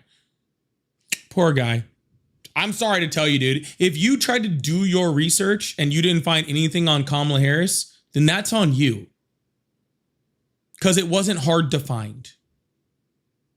Okay? But that's okay. Run away when you're... Again, that's what I say. People just, they like to run whenever they're just pressed even slightly on any part of their points. All right? I actually had something to read him, too, when he left. I feel bad about that. Not that he left. That I didn't get to read it. Kayla, thank you so much for the $5 over on Venmo. I appreciate that. It says, wow, that argument crumbled fast. But Iran's DJT talking points are false. Yeah, that went in a different direction real quick. Y'all, let's get this thing up to, what are we at? How are we not at 200,000? Let's get this thing up to 200,000 likes. Double tap that screen over there. I appreciate you guys. Again, if you like support the live, I do have super chats, super stickers, all that fun stuff. Tad said, love the blue walls, brother. Also, not Tommy Boxes. If you know, you know. Yeah, I do know. I get you, man. I appreciate you, Tad. Thank you so much. Can't read that one. Tim said, take a drive every single retail store, gas station, restaurant. ECTUC has a team of at least a dozen minimum wage workers callers saying tough luck. Yeah, exactly. I don't understand the attack on people that are minimum wage workers. It doesn't make much sense to me. Let people eat and survive. It's crazy. Thanks a lot, Tim. Sean said he voted to get the VA budget cut. More will be cut. The pay that the $500 billion military budget hike. I'm sick of MAGA lip service to veterans. Insane. Yeah, it seems to be just truly all lip service at this point. I don't know if it actually has any. I don't know if it has anything that's not lip service at this point, which is kind of crazy. And they're trying to cut. They're cutting so much from the VA. They're cutting so much for the VA, man. It's pretty crazy. But thank you so much, Sean. I really appreciate that. Debbie's in the chat for our veterans in the house. Yeah. Debbie's in the chat for veterans in the house. And Adam, thank you so much. The $20 super chat says Trump has literally pardoned many fraudsters and is one. And also is that fun thing where he actually is one. Like literally a felon convicted of fraud, which is wild. Which is absolutely wild. All right, y'all. Big tip chat for Adam, too. Oh, my goodness. For the big $20 super chat. I really, really appreciate it. If you like support, that's a great way to do it. Also, I'm going to throw the corgis up. Try to clear that off the gift gallery today, too, over on the Clock app. But let's get this thing up to 200,000. We're going to hit a 500,000 today. I want to hit a 500,000 today. Okay? I'm tired of playing around. Let's hit a 500,000 today. Let's get to tapping the screen, too. I really appreciate you guys, all right? Thank you guys so much. Hello, how are you? Thank you. Thank you. Thank you. Thank you. Thank you. Thank you. You're welcome. You're welcome. You're welcome. You're welcome. You're welcome. You're welcome. You're welcome. You're welcome. You're welcome. Now, what am I you're welcoming you for? Thank you.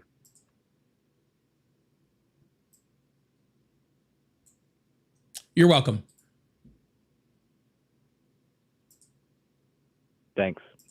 You're welcome.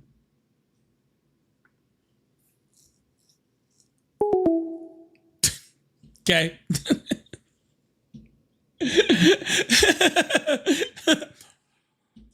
All right. Glad we got that out of the way. Glad we got that out of the way. That might have been, I think that might have been some kink stuff. I'm not sure. That might have been some kink stuff. That might have been some kink stuff. I'm not sure. Yo, I need 3 corgis from one person to clear us off the gift goal. If you guys like support, I really appreciate that. That would go to help me out a lot. Thank you guys so much. Hello, how are you? Hello. Hi, how old are you? 43. Awesome. Do you still support Trump? I do. Awesome. Why is that? Well, I support him because he's the president of our country and I live in this country and I want us to do well. So I figure I'm going to support the leader. You know who Teddy Roosevelt is? Yes. Yeah, he said that's the most unpatriotic and servile thing that you can do. Are we supposed to listen to everything Teddy Roosevelt said? Well, technically, you said that you support every president, and since Teddy Roosevelt was a president, right, that you should support him based off of what he says. And so so we only support presidents that were here when you were alive. Got it. Sorry, my bad. I just got confused because I thought we were just supporting presidents because they were the president. So why do you ask people the question if you don't really want the answer? What are you talking about? I did want the answer. No, you rebutted immediately something else. You didn't further ask me about it. Yeah, you said, I support Donald Trump because he's a president. I want the United States to do well. And I rebutted that by saying that Teddy Roosevelt said that that's the most unpatriotic and servile thing that you can do. That was my rebuttal to it. Teddy Roosevelt's opinion. Yeah. Okay, and this is mine. Okay. I just wanted to know where your allegiance to presidents came from, like how far it went. So I thought that was a pretty valid question. Apparently, it just so like when other presidents say, like Obama says that like Donald Trump is horrible and all that sort of stuff, should we listen to him when he says that? So I voted for Biden. So when Biden was my president, I supported Biden. I mean, millions of people that voted for Biden did not vote for Harris. So are they all? What happened to them? You can not do that, ma'am. The question is, should we support a president just because they're the president? And I don't believe that we should. Actually, I think that out of all jobs, I think that all the jobs in the United States, the one job that you should not support someone in just because they hold that position is being an elected official, right? Because he works for us. Right. It's not our job to support the president just because they're the president. It's the president's job to support the American people. I agree with you. But also we had 2 options. We had Harris and we had Trump. Even the Democrats didn't vote for Harris by the millions that voted for Biden. So something's wrong somewhere because it wasn't just Republicans that voted for Trump. Yes. I mean, in my state, Florida, even Democrats can be Osceola County, the largest Puerto Rican community voted for Trump. Miami went red, first time since 1988. Yes, absolutely. So, there are both misogynists on Democratic and Republican sides. You are correct. Yeah. Yep. So both sides have a whole bunch of people that just would not vote for a woman, regardless of which side they're on. Okay, that's your opinion again. That's not a fact. You asked me my opinion. Yeah, I'm just reminding you that's an opinion. you literally said, you asked me the question, why did all of these What question people, did I ask you? you said all of these people that voted for Biden in the millions That's didn't not vote. a question. You aren't going to let me get to the question. You have to be quiet for me to get to the question part. You're misogynist. I'm a woman. You haven't had any women You're a callers in the very last dumb woman. hour. Now, can I please Not very finish my nice. sentence? Oh, I'm definitely not nice, but be quiet and I'll get to the question. You said millions of people that voted for Biden didn't vote for Harris. Where were all of those people? Why didn't they show up? See, both of those are questions, and those are questions those were questions that I was answering. Okay. So if you're going to ask me a question, then I'm going to answer the question. I'm sorry if you don't like my answer to my question, but I am getting very, very tired of getting 3 words into a sentence and having you cut me off. Okay. So you're muted now. No one can hear you. Okay. And I just want to let you know that, like, we're not going to have this type of conversation. We're going to have a conversation where, we have both people able to talk. Okay. Because I am letting you talk.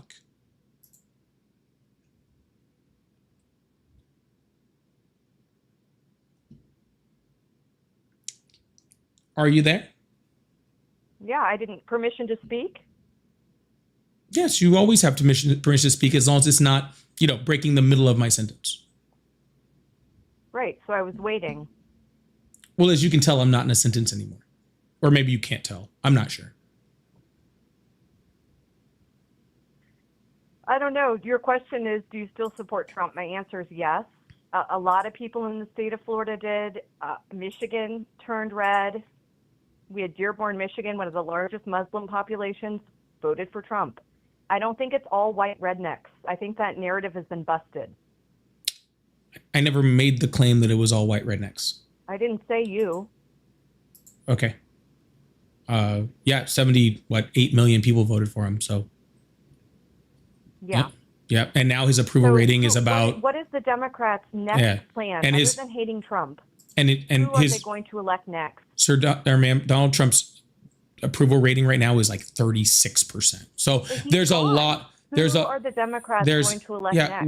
We'll get to that in a second. But a lot of people, just like you said, a whole bunch of people that voted for Biden didn't turn out and vote for Harris. They actually voted for Trump, and some of them did. And a whole bunch of those people that voted for Trump are now regretting their vote significantly. That's why his approval ratings are so low.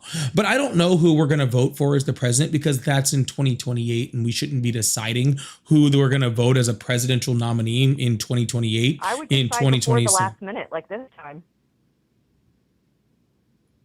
Oh, so you're giving my suggestion. Oh, okay. Note taken.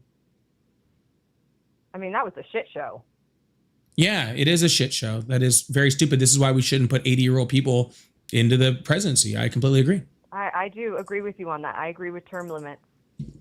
Well, that wouldn't be a term limit issue. That would be an age limit issue. Well, an age limit. Yep. So I agree. We should have age limits on presidents. I completely agree. And I do agree that it was a shit show. I actually blame Biden a lot for the fact that Kamala Harris didn't win, because she didn't really have too much of a chance, when considering she only had like 101 or 102 days to run for president, which is the shortest run for president in American history. You put that against her being only the second woman to ever run on a major platform in the United States, like a major party platform. That's almost impossible, I think, to actually run. So that's probably why a lot of people didn't go out for Kamala Harris, right? I think that that's very valid, right? I think that it was a mistake. I think that Kamala Harris's low point, right, her floor was higher than Donald Trump's ceiling, right? But regardless, I think that has a lot to do with it also, right? But regardless of that, it's going to be impossible to have what we happened last time happen this time, because we don't have an incumbent president, right? We don't have that issue right now. So what happened in 2024 can't happen next time. I think Republicans should be a lot more concerned about President Trump actually making it the next 3 years with his health failing the way that it is. Thanks for your concern. Oh, I'm sure it's genuine. Oh, I didn't even mean to portray like I was concerned. I apologize if I did that. Oh. Yeah, I'm not. Oh, okay. Yeah. That's okay. I'm so sorry if it came off like that. That was my fault. I didn't mean for it to come off as concern. It's a free country. You can think whatever you want. Yeah, I'm just saying that his health is not doing well. Okay. Yeah. So he's being rushed off for MRIs. He doesn't even know what they're for. He's failing dementia tests. He can barely hold himself up in front of a podium. Like, did you think that good. Biden was running our country the last year he was in office? Yeah, he was. Did less press conferences than Reagan did before we even had internet and all that. Yes, I think he was running the country. Do I also think that his age was absolutely showing and he shouldn't have been president? Yes. I think that both of those things are true. Yeah, I agree. Yeah, you can have someone that's running the president that is probably too old to be running the presidency. I think that that's what happened. I don't know that Donald Trump is running the presidency right now. It seems that he's just doing whatever people tell him, because this entire thing in Cuba is obviously orchestrated by, by Marco Rubio. The entire thing with like the SAVE Act and all this sort of stuff, that's obviously being orchestrated by the Heritage Foundation, right? The entire war in Iran is obviously being orchestrated by Israel. So I don't know that Donald Trump is actually making any decisions in here whatsoever. Like, it doesn't sound like he is. Yeah, I don't know. So while the question about Biden, I think, is a valid question, I don't think it's very meaningful right now, considering we have a president right now that is obviously not doing well, probably worse than Biden was. I think that's a ridiculous statement that Trump is doing worse than Biden was. Did you watch the debate? Yes, I watched both of them. The one where Biden failed miserably against Trump and the one where Trump failed miserably against Kamala Harris. But regardless of any of that, this isn't the debate anymore. This is real life that we're talking about, right? Where let me read something off for you. It's actually really fun. This was from a press conference that Donald Trump did like a few days ago, right? 12 minutes and 3 seconds into the press conference, Trump tells reporters that he wants a ceasefire. At 5 seconds, he declares victory over Iran. At 7 seconds, he announced that we're sending Marines to Iran. At 12:08, he says no boots on the ground. At 12:11, he says we don't want a ceasefire. At 16, he declares victory. At 17, he says he'd like a ceasefire. At 29, he says Iran is begging for a ceasefire. At 36, he says $500 oil is a good thing. At 37, he demands Iran open the strait. At 41, he says U.S. is not at war. And at 42, he declares victory over Iran. That's all in one press conference. Yeah. Where was it? I would have to go and find the actual location of it. I don't remember. I watched it. No, I mean, what was that? That was Donald Trump talking. Yeah, that was Donald Trump talking like 3 days ago. Yeah. At a press conference or something? Yes, at a press conference where he not only said that we've already declared victory multiple times, but there's also a ceasefire going on multiple times where we're also still continuing the war and sending in more troops, and that the war has to go. Yeah. So does that not sound like the words of a bumbling idiot? Doing a press conference. I never got to see Biden even get to the podium in order to hear him misspeak the last year. I mean, he wrote us a letter when he stepped down because he had COVID. He didn't Zoom. Nothing. And then so again, Biden is not the president. I just read something. You're referring to Teddy Roosevelt. I just read something from the current president who still has three more. You can go back to Teddy and I can't talk about Biden? There you go with the middle of my sentence interrupting the beginning of yours again. Oh, you didn't like that. Okay. No, I don't like when you interrupt me. I thought I made that clear earlier. Do you have a girlfriend, friend? Do you have any other humans around you that you conversate with and maybe not? That's why you don't know how to have one? All right, sir. Have a great night. Thank you for your time. Jesus Christ. The fact that right now, Donald Trump is completely falling out as the president, right? Completely losing it, right? Literally got on television. I made a video about that today. Literally got on television a couple days ago and said that he had 100% approval rating on CNN, has completely lost his whole mind. And the only answer to your president, the current president of the United States, losing his entire mind is but Biden. Okay? That should scare you. Okay? It should be but Biden. All right? Biden isn't president. Trump is president. Okay? How about we concentrate on that? Sound good? Just thought I throw that out there. Y'all, please make sure you guys hit that follow button, hit that subscribe button if you haven't already. We're looking for 2 of these things.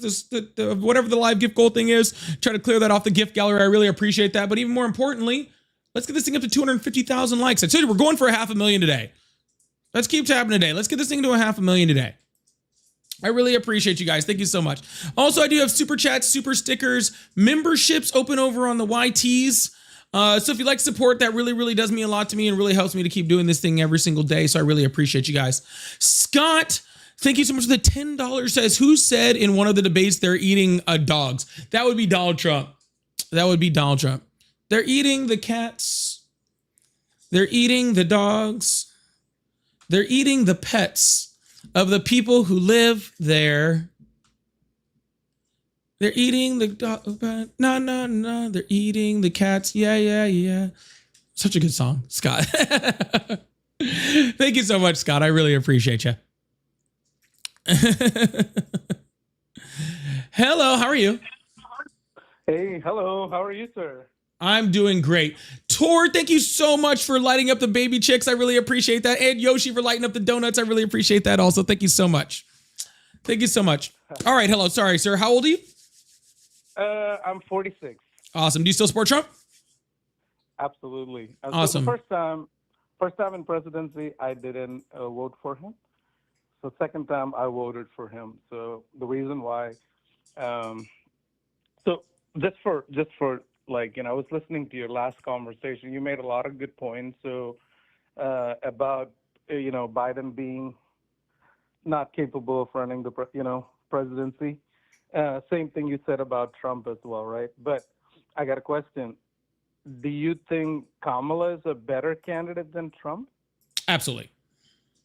No, what did she achieve during her presidency that you can say that was a better achievement than what Trump is doing right now? So she's I'll never, make one point, she's never, but she's never been president. So how could she accomplish something during her presidency that was better than what Donald Trump accomplished in her presidency if he was never president?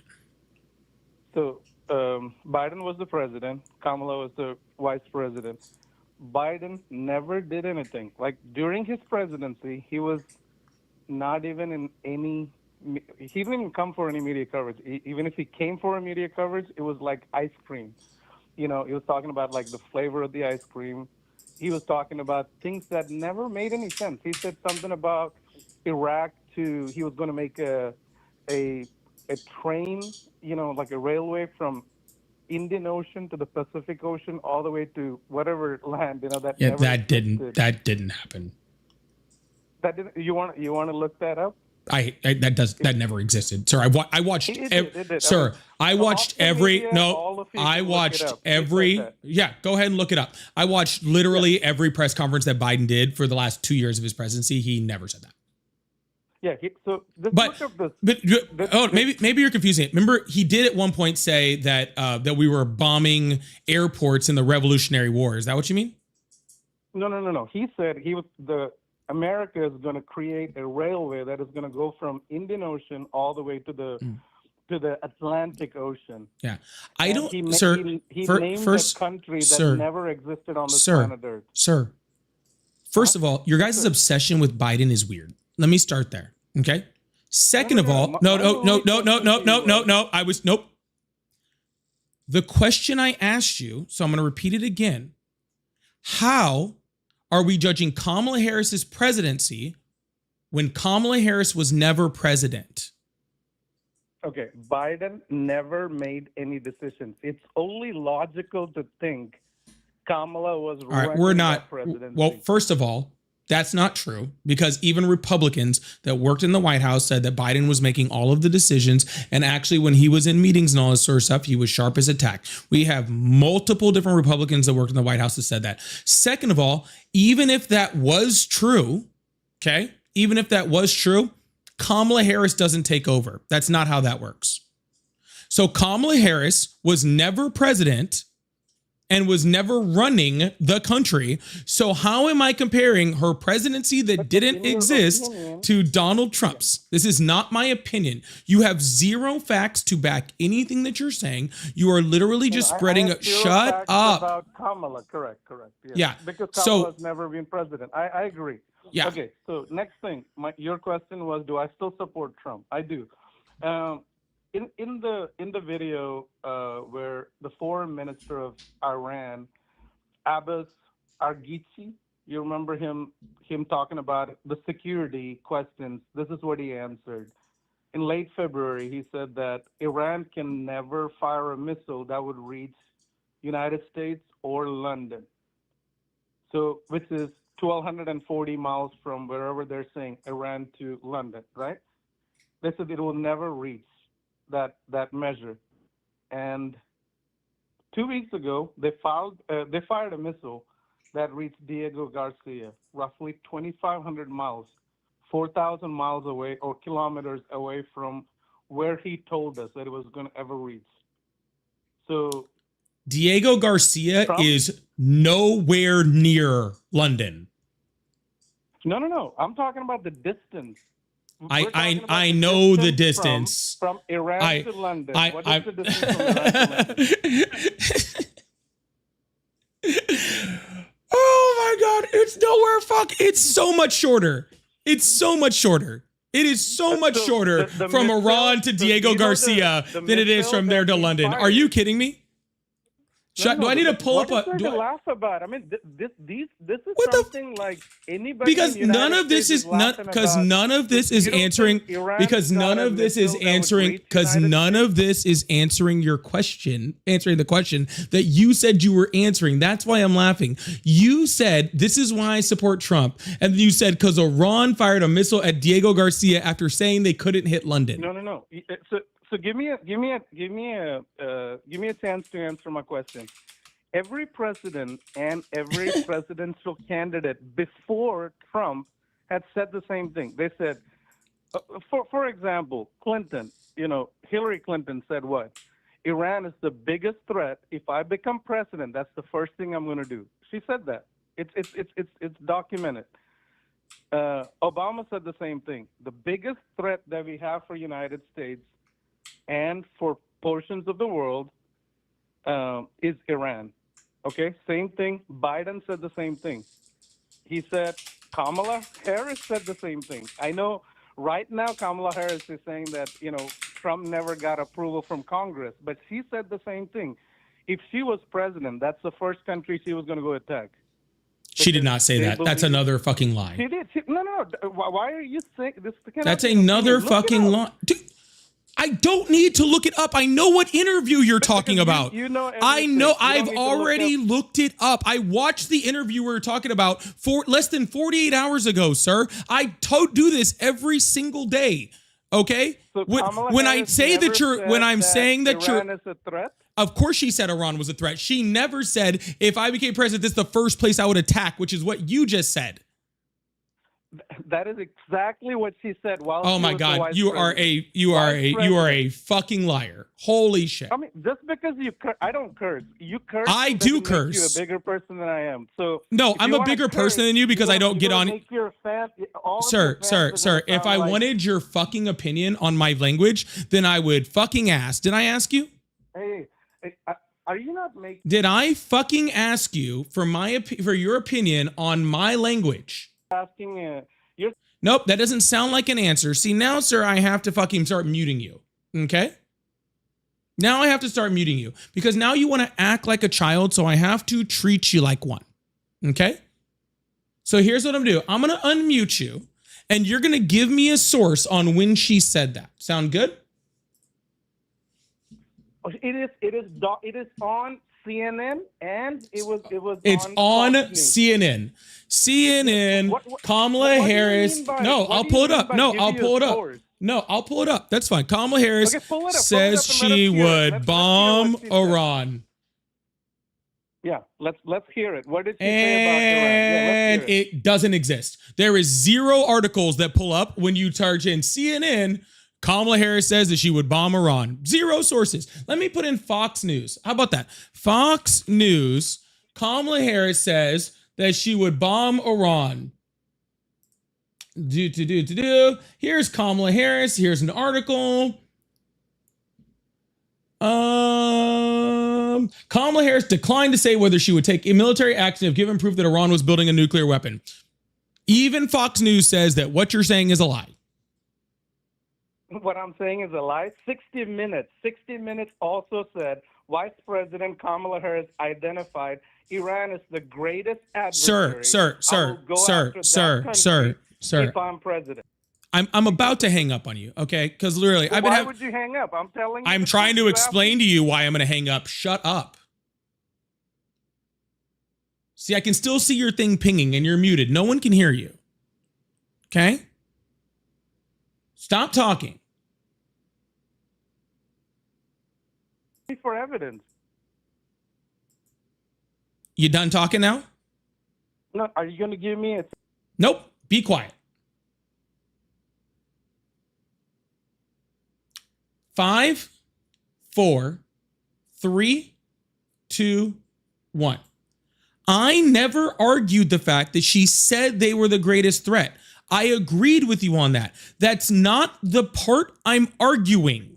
Okay? I am arguing the part where you said that she said if she became president, that the first thing that she would do is bomb Iran. That's what you said. She never said that. I'm not arguing that she said that they were the greatest threat. I agree with you. She said that in the interview. Okay? Agree with that totally. You're saying that she said if she became president, the first thing she would do was bomb Iran, and that's a lie. Do you have proof of her saying that? Yes. All right. 60 Minutes. She did not say that on 60 Minutes. Am I muted? She did not say that on 60 Minutes. No. I'll read you word for word what she said. Harris repeatedly described Iran as a destabilizing, dangerous force. If I am president, that will be the first country that I will be going after. That is clearly on the condemnation of aggression. That is an aggressive statement. Okay, awesome. Awesome. So, first of all, that's not what you said. But second of all, even if that's what she said, that still doesn't say I'd bomb Iran as soon as I became president. So if she says she's going to go after somebody that is a destabilizing force, Obama went after Iran as a destabilizing force and he didn't bomb them. When would you go after a country without bombing them? How else would you go to? So if a sanctions country is ready to, if a country is ready to fire missiles at you and your allies, and NATO just showed that none of them are really our friends, right? None of the NATO countries are our friends, right? They're not our friends. Really, hold on. Why are you saying they're not our friends? Okay, there is a channel that is in the Middle East, right? That's where most of the oil is transported to every part of the country. I know what the fucking Strait of Hormuz is. What does that have to do with the name of the channel? It's the Strait of Hormuz. What does that have to do? Okay. With fucking NATO. I'll give you the answer. You ask me and I'll give you the answer. Then answer it. 20% of the oil that goes to every part of the world goes through that channel. So Iran just threatened the whole world saying that they are going to close down that channel, that nobody can have any ships come through there. Okay? So President Trump asked the NATO, who is going to defend us? China, you need to defend us. Every country in the NATO, he asked, none of them came forward. Germany didn't come forward. China didn't come forward. So we are on our own fighting this war. So you're telling me if a country says, I have some missiles, it may not reach you, but we have some missiles. Do you want to just take that as a threat and not do anything about it? I didn't say not doing. No. Before you try to, no. Quiet. This is where you go and try to change the subject and start trying to gaslight people. I asked you about NATO, and now you're saying a whole bunch of false shit about NATO. And then before I get a chance to answer, you're like, well, wouldn't you want to go after countries if they came after you with missiles? No, we're talking about NATO. I'm not going to let you switch the subject. We're staying right the fuck where we're at. Okay. First of all, Iran didn't say they were shutting off the Strait of Hormuz to everyone. They said they were shutting it off to America and anybody that helped America attack them, including the Gulf nations. So actually, if the countries like NATO and countries in the European Union wanted their ships to go through the Strait of Hormuz in order to deliver oil, the best thing they could do is not to help the United States with their navy. Second of all, NATO is not a friendship agreement. NATO is a collective defense alliance. That's why Article 5 of the NATO agreement says that if any country is attacked, that all the countries have to come to their defense because it's a collective defense alliance, okay? It is not Donald Trump decides because Bibi Netanyahu talks him into going to war with somebody that NATO all of a sudden has to pick up arms, go put their troops, go put their military, go put everyone else in to protect the strait. Because the reason why Donald Trump doesn't want to send our Navy into the Strait of Hormuz in order to protect, ships that are going through delivering oil and all those sorts of things is because he knows that those ships will come under attack, putting American ships and American freaking troops in the way of Iranian missiles. And they don't want to, and Donald Trump doesn't want to do that. So he's begging fucking NATO to do it for him, and they're telling him to fuck off because there's literally no point in them helping them out. Donald Trump didn't even consult them before he went in there and attacked them. If he wanted their help, then he would have done that. But Europe's not freaking as stupid as we are, just like every other president before Trump had it been so stupid as to listen to Netanyahu and to go evade Iran because it's just shaking a fucking hornet's nest for no fucking reason. Okay, so this has nothing. This has nothing to do with any of that. And you trying to switch the subject and change the subject to be like, oh, don't you think we should do something about it? Of course, we should do stuff about Iran. There's tons of stuff that we can do. We should do about Iran. There's things that we've already done against Iran, and none of them were going in spending $200 billion motherfucking dollars, okay, to attack a country in which we've accomplished pretty much nothing because the Ayatollah is still in control. They're still shipping oil. Okay, they're still doing all of those things, right? They're still funding their proxies. They're doing, in fact, Donald Trump just released sanctions on Iran so they could keep funding their proxies. Okay, there is absolutely no reason for any of those NATO countries to just join in on that. It has nothing to do with, oh, are they our friends? Are they not our friends? Well, you know what? I have friends and I hope you have friends, right? But friends, okay, sometimes you need to tell your friends that they're making bad decisions, okay? If you got that friend that's with a guy or whatever and he's treating her bad, you're not supposed to just tell your friend like, oh yeah, keep up with the guy. Stay with the guy, even though he's a horrible person to you. You're supposed to give your friends a little tough love and tell them, hey, friend, you should break up with him. He's a piece of shit. And that's kind of what the EU and NATO is doing in the United States. They're saying, hey, friend, maybe next time, don't be such a fucking idiot. No. So $980 million is what we spend in 2024 for the security investment of all these countries in NATO. So you're saying none of them had to come for our rescue when we need something? That number is the amount of money that we spent on our own military. That is not true. That is the truth. Security investment programs. The total amount of money NATO spent is $1.8 trillion. So out of that, $980 billion came from total defense budget for us. $753 million went to NATO. $753 million out of the $980. That is a bold-faced and complete lie, and you don't know how NATO works. It's your opinion that it's a lie, or do you know I'm lying? No, because I've actually read the NATO agreement. Yeah, the actual money that actually NATO actually spends on just NATO, the actual NATO collective budget is like $3 billion. That's it. Just $3 billion? No, that's not true. Look it up. The context on spending is. You're right. You're right. I was completely wrong, and I looked it up, and it's on the screen, and it's $3.6 billion. And it's on the screen so everyone can see. Perfect. So now that we've gotten that out of the way, okay, of how much the NATO actual collective budget is, that hundreds of billions of dollars, okay, is the agreement under NATO where every country in NATO spends 3% of their own GDP on their own military. That's what that means. So when we spend 900 billion, when we spend 900 billion dollars, Okay. That is us spending $900 billion on our own military, on our own defense. That's what that money is for. And every other country spends 3% of their GDP on their own military. That's what the NATO agreement says. So $980 billion, 16% of that we send to NATO. Correct? We don't send that money to NATO. No. No. We do the security investment programs with the 16% of the money that we're supposed to spend for NATO's common funded budget. NATO's common funded budget is $3.6 billion. Now, where are you seeing that? 2024 is 16% is what we have elected for the security investment for common. Sir, no matter how many times you say it, you can keep repeating the same words over and over and over, and it doesn't make it true. Okay? It doesn't make true. Here's the actual here's the actual NATO website.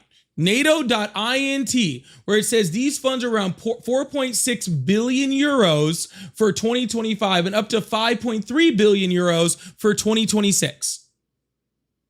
That's from the front. That's from the NATO funding on NATO.int. Yeah, but we are spending 16% of our total money to do the security for the NATO. Because we don't have to put our forces in Germany. We don't have to put our forces in Dubai. We don't have to put our forces in Qatar and all these countries. That's all happening because of this, you know. We're supporting all these countries. But my question again, and they put their troops in America too. And they put their troops in America too. Right? That also happens. Yeah, but we are the biggest military in the world, and we project, and we project power all the way across the world. Do I agree with us projecting power over in all of these countries that maybe some of them we shouldn't have? Absolutely not. Do I agree that we do that some type of projection of power is good? Absolutely. I completely agree it does. But that doesn't change the fact that you have no idea how NATO works. In your opinion, is Iran a threat to us? Absolutely. The United States? Absolutely. You said absolutely not or yes? Yes.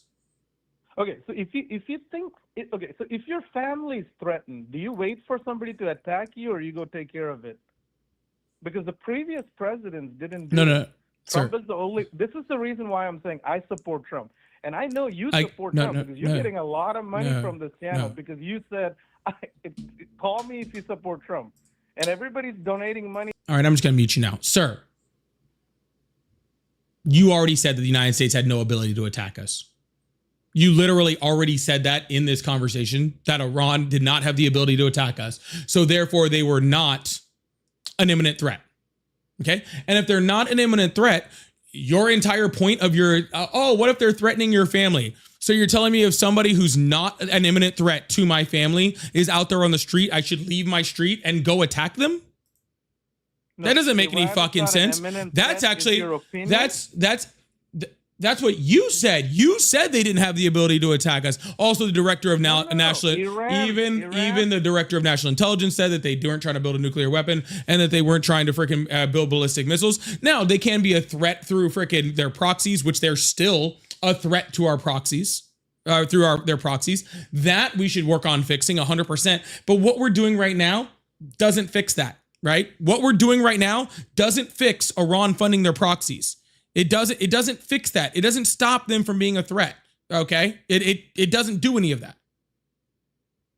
No. What we're doing, that's 100% going to affect the way they can fight a war. We have taken out all their missile capabilities. So, Foreign Minister Abbas said they cannot reach distances. We already went through this part, and I don't like freaking going back and repeating parts of conversations. I mean, you do that all the time. You keep saying Trump this, Trump that. You do that all the time. So is this just digressed into you fucking crying? What is that? Is this just digressed into you crying? I'm crying? Yeah, because literally you already did this whole part like 4 times. Every time we're supporting you, you're making money. So what's the problem of me crying? You cry all the time. Because it's annoying. We are annoying because we call and you're making No, money. not we. I don't know who the we. You got a frog in your pocket? All of us are calling you. No, sir. You're annoying. You are. Okay? You're annoying. Those missiles that we took out in Iran couldn't hit the United States. So they weren't an imminent threat. That's my point. They weren't an imminent threat. Okay? They weren't trying to attack the United States. They weren't trying to come after us with conventional weapons. They weren't trying to do that. They weren't trying to do that until we attacked them. No, Iran's weapons can clearly get to United States and Europe. Yes, 100%. It can. So your opinion is they're not a threat. I believe they're a threat. I didn't say they weren't a threat. I said they weren't a direct imminent threat. They are a direct imminent threat if they have a missile that can reach United States. Which they don't. They have a missile that can reach United States. Which they don't. Which they do. Your opinion doesn't matter. Yeah, but your opinion doesn't matter. Yeah, but how about the opinion of the director of the Anti-Terrorism Center Council for the United States? How about his opinion? Who is the president? Are you the president? Sir, how about the opinion? Sir, how about the opinion of the director of anti-terrorism for the entire United States? Does his opinion matter? So his opinion doesn't matter. Got it. I was curious about that. I was trying to figure out because it's not my opinion, right? It's not my opinion, right? It's the opinion of Tulsi Gabbard. It's the opinion of freaking Joe Kent. It's the opinion of 50 other intelligence agencies across the world. Our own Defense Department said they weren't an imminent threat. You think I'm doing what you're doing, which is just sitting in my freaking office? Just being like, I think they're an imminent threat. No. But anyways, I believe that. I don't care what you believe. Sir, be quiet. Thank you. So anyways, and since you're refusing to have any decent conversation, I just want to say, have a wonderful day, okay? Because I'm not going to sit here and listen to you whine about me making money, okay? Imminent threat? Yes, I believe. Oh, sorry. You must have confused that with let's hear your next opinion. My apologies. Y'all, make sure you guys hit that follow button, hit that subscribe button if you haven't already. I really, really appreciate you guys. Thank you guys so much. If you guys like support the live, make sure you guys hit that follow button, hit that subscribe button. It really means a lot. We do this 5, 6, 7 days a week sometimes. Who knows? We do this all over the place. So make sure you guys doing that. If you want to piss that guy off and help me make some money, I do have a live gift goal. I'm trying to clear out my gift gallery over there on TikTok. So I do appreciate that. I also have Cash App, Venmo, PayPal. They're all at Polypolitics, just like my name. I also have Super Chat, Super Stickers, and memberships. And super fans. I don't know, like 75 super fans. I haven't really been pushing them lately, but if you'd like to become a super fan, that's really awesome too. I only got like 12 of those. It's crazy. Speaking of which, Christina, thank you so much for the $1. Says NATO has no obligation to help because we attacked Iran first. Plus, Iran isn't a NATO nation. Also, the NATO agreement doesn't say that they have to go to war. It says whatever action they deem necessary. Yeah, well, yeah, it's insane. I got to turn that down. It does say that they have to come to the collective defense, right? And that is implied to be military if we are attacked. But again, that has nothing to do with if we go and attack somebody else, right? That has nothing to do with any of that. So I really, makes no sense. But thank you so much, Christine. Shush, thank you so much for the gifted membership. I really appreciate that. I didn't get to catch who got it, but I'm sure whoever it wasn't Ryan. Insane. And thank you again, Shush, for another gifted over there too. I'm sure that one also wasn't Ryan. I don't know who it was, but it definitely wasn't Ryan. Scott, thank you so much for the $2. Says, is it Vance's fault for all of Trump's screw ups? No, I think just some of them. Just some of them. Thanks, Scott. 77, thank you so much for the 5. Said, why would these countries help? Orange Man started chaos without consulting them. Exactly. You're not going to tell your friends and get mad when your friends don't help you out? That doesn't even make sense. Who would do that? Thank you so much, 77. Scott said NATO does not squat for anyone. Yeah, I don't know how they convince people that just like NATO should just do whatever we want. That's not how these things work. That's not how they work. Adam, thank you so much for the 10. Said we were told North Korea would nuke us when they could. They can. We are unnuked. We are very not nuked. We are incredibly not nuked. I would agree with that, Adam. Thank you so much. I appreciate that. We were told that. That is very correct and a good point. Dracos, thank you so much for $20. Big W chat for Dracos said for that last caller. Yeah, that should be for for just to make that last caller mad, right? Just to make that last caller mad. Thank you so much, Draco. Thank you guys so much for helping me make some money for this one. And Sunshine, thank you so much for 200 joules. I really appreciate that also. All right. We're going to answer the phone, keep this thing going. Where did we hit on? We're at 300. Guys, let's get this thing up to 350. We're on our way to 200 to 500,000. Let's keep this thing going. Let's get this thing to 200 million. Let's get this thing to 200 million, to 500,000. I really appreciate that. Also, Lady said, do you see John Oliver's piece on Vance? I 100% did. It was excellent. Hello, how are you? Thank you. Thank you. All right, we're going to see if we can get some other guests in here to keep this thing going. Oh. Yeah, not 200 million. We're not going to try to get here to 200 million. I don't know why I said it's because I was thinking of 200 billion from NATO. I was tripping over there. I was tripping.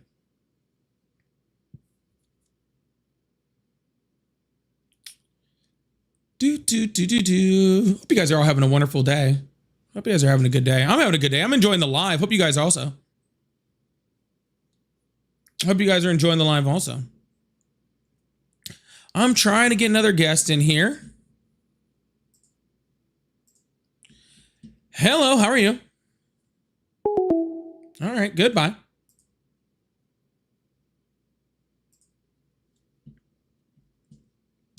While we're waiting on another guest, again, y'all, please keep double tapping that screen. Hit the like button. I really appreciate you. Also, I am taking snippets from these lives and taking these conversations into some little longer form videos on YouTube. So make sure you guys check those out if you're enjoying them. If you missed a conversation, or maybe you guys just wanted to relive another conversation, we have it all. We're having the specific conversations going up, and I'm putting them up trying to put one up every day right now. Hello, how are you? Hello? Are you in a bird cage?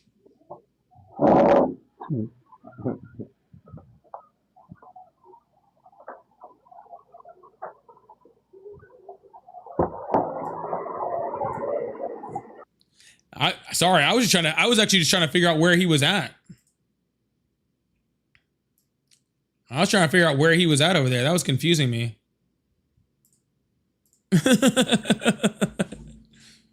Inside of a toilet bowl filled with birds. That's my guess. Inside of a toilet bowl filled with birds. No, I will not be taking questions. That's where he was at. If you still support Trump, you can join the guest request box or call on the number that's listed by me. Hello, how are you? Hey, how you doing? Doing good. How old are you? 26. Awesome. Do you still support Trump? Yes. Awesome. Why is that? Because he's the president in charge right now. Yeah, and just like I told the last lady that called and said that, you know that President Roosevelt called that the most servile and unpatriotic act that an American can do, right? What did he do? What did who do? You said Roosevelt? He was the president. Okay.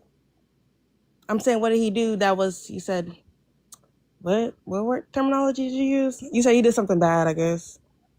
That was impeachable.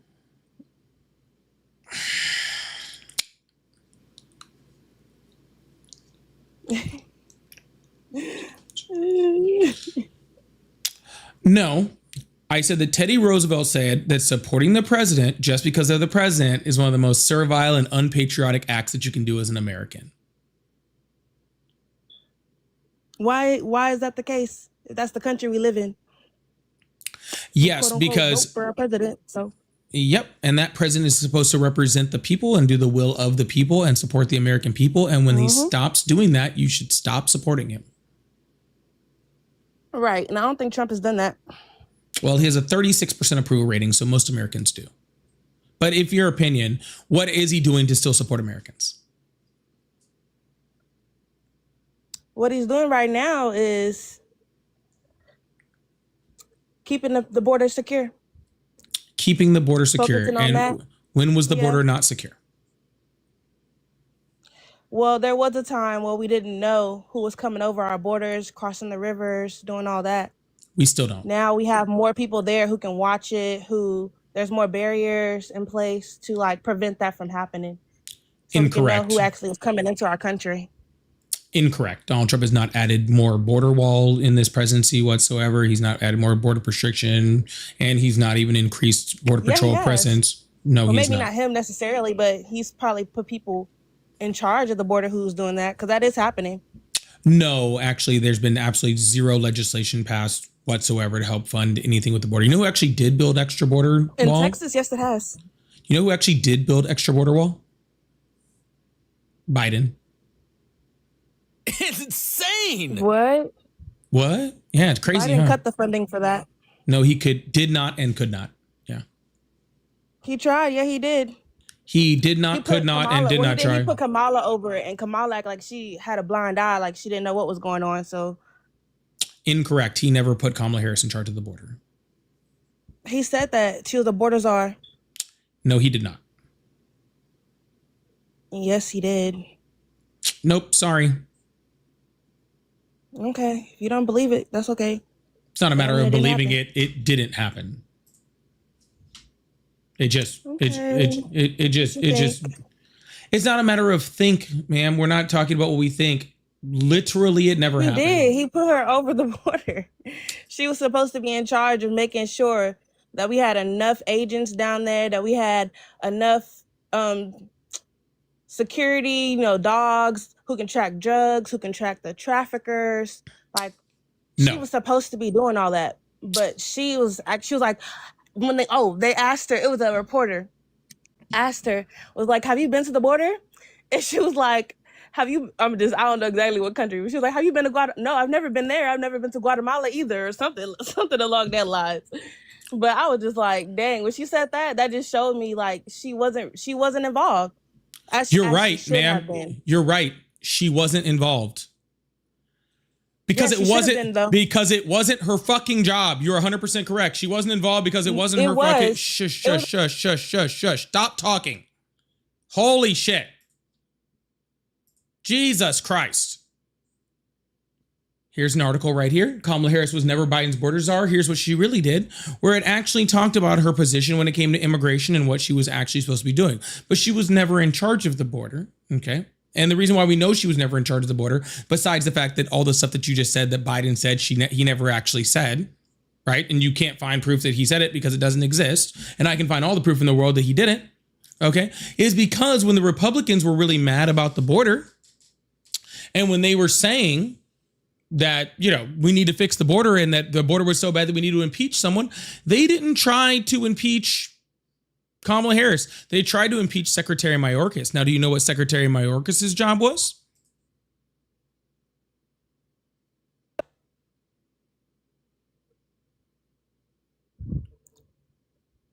He probably had something to do with border security.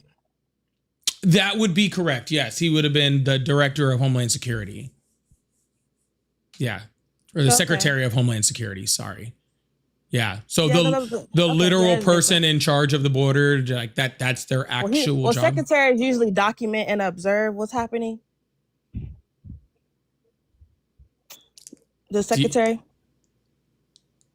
Do you think that the Secretary of Defense is a literal secretary? Is that Well, no, not necessarily, but I think he's more on the lines of like he has to be aware of what's going on. And the best way to do that is to have, the support federally and with funding and with, staffing. And I think that was really neglected under the Biden administration when it came to, Kamala. She was supposed to be the one, basically not necessarily saying she was in charge of it, but she needed to be aware and be involved, and she wasn't like she should have been. I feel like if she did Nope, that, not at all. did that as vice president, her campaign would have been a lot stronger.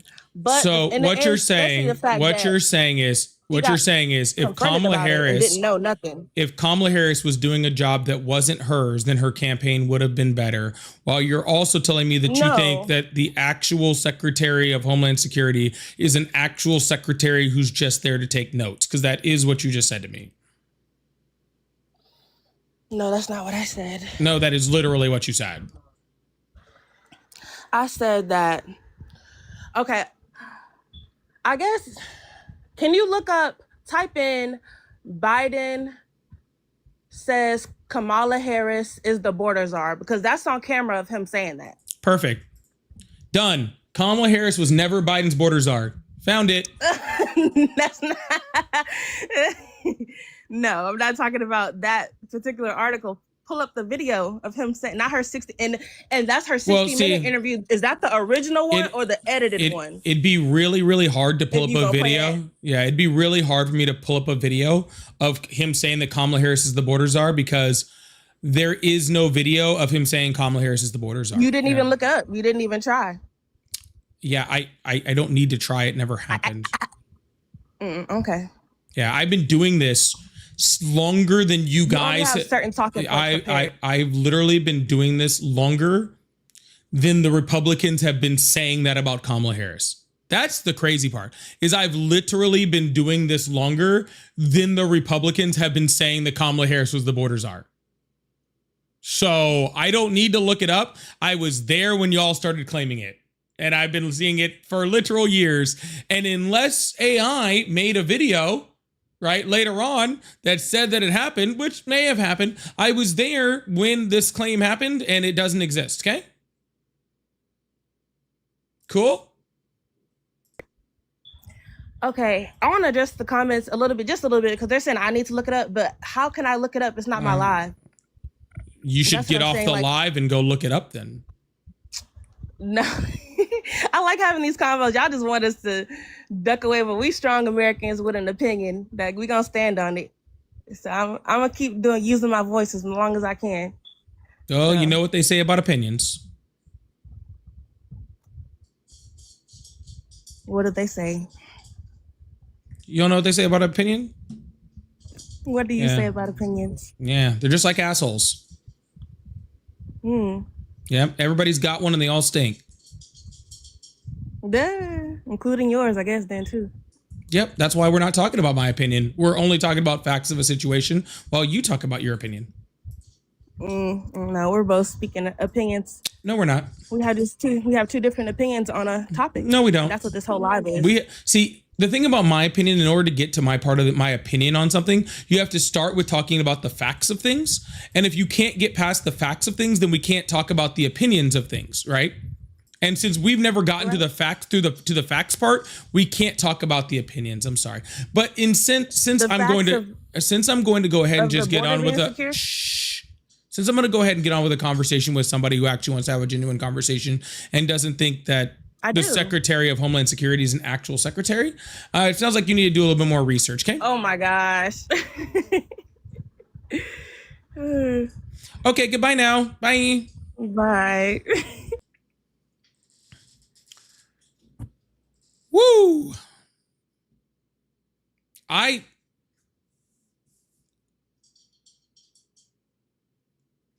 think I need a drink or something after that. What the heck was that? Y'all, please make sure you guys hit that follow button, hit that subscribe button if you haven't already. I really, really appreciate you guys. Thank you so much. Delissa, thank you so much for the $5 over on the PayPals. I really appreciate that. Said I'm enjoying the live. I love the MAGA crash out entertainment. Keep making them cry. I am trying to. I couldn't even make that last one cry. That was too much even for me. That was too much even for me. That was pretty wild. We're gonna try to keep this going. Make sure you guys hit that follow button, hit that subscribe button. We're almost at 400,000 likes. Let's get that up there. We got a little live gift goal of the galaxy. If you want to help support, I still have super chats, super stickers, memberships. I'm seeing a bunch of new gifted memberships come in from VJ. Thank you so much. I really appreciate that. Hello, how are you? Good. How are you tonight? Are you the same person? No. Hell no. Fuck no. I was calling to tell you thank you for schooling all these assholes. Oh my goodness, I definitely your support voice Trump. sounded I have so children. similar to that last caller, like over the phone. I'm sorry that No, not me at all. No, I have children. And I have a brain. I have children and a brain. So, you know. Well, thank goodness. I'm happy to But hear that thank because you. I was about to lose my shit. Insane. All right. You have a good one. All right. I appreciate you. You too. Bye. Bro, dude, I thought that was her for a second. I was like, holy shit. WD chat for VJ. We got 3 gifted memberships over here from VJ. I don't even know where we're sitting on memberships today.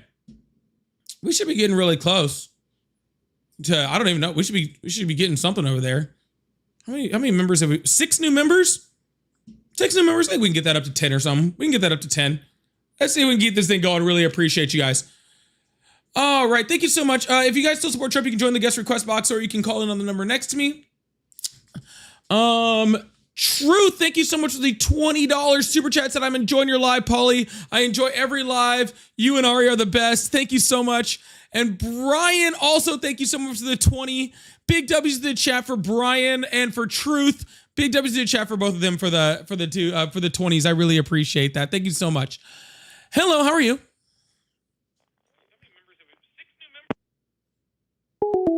All right. Don't know what that was. Dax, thank you so much for the jewels. John, thank you so much for the $5. Said, for those who ask, is there a way to talk to you personally offline without calling in? Also, are you and Ari married? No, Ari and I are not married. We are together. We've been together for over a year now. And there's not really too much a way to talk to me personally. I do jump in my Discord every once in a while and I'll talk to people there, but I haven't been in there much lately. So, yeah.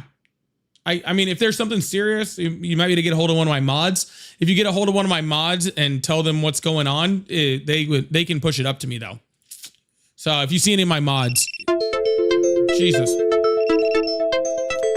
Yeah, if you see any of my mods, they can hook it up if it's something that you need to talk to me about. But for sure, thank you so much, John. I appreciate that. Scott, thank you so much for the $5. Said if you see your teacher as an asshole, should respect it. Something about assholes and teachers. I'm not really sure what's going on there. Eric, thank you so much for the dollars. And man, the education system has failed. Sorry, Polly. Failed miserably. Failed miserably. And Eric, again, thank you so much. Shamelessly proud of standing on an easily refuted lie. What a world. Yeah. Like, you can be super proud of your opinion all you want, but if it's just like a completely debunked lie that you still, for some reason, just keep following, I don't know if that's really something to be proud of, to be completely honest with you. And Dracos, thank you so much for the 10 gifted. Oh my goodness, appreciate that so much. Big W's to chat for Dracos with the 10 gifted subs over there. I really, really appreciate you guys. Thank you so much. That is absolutely huge. I really, really appreciate that.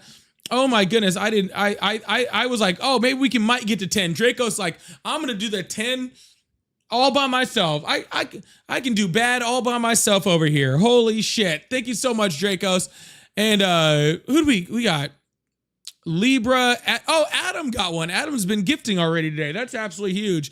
Jolts, Jimmy, Douglas, The Real, Ed, Cones, Tinkerbell. We got a whole bunch of people over there with new gifted memberships. Make sure you throw an extra W in that chat over there if you got one of those gifted too. Also, don't forget I do have super chats. I do need to get these super chats back up. I need to put something on the screen. I didn't realize we had dropped below 100 super fans over there.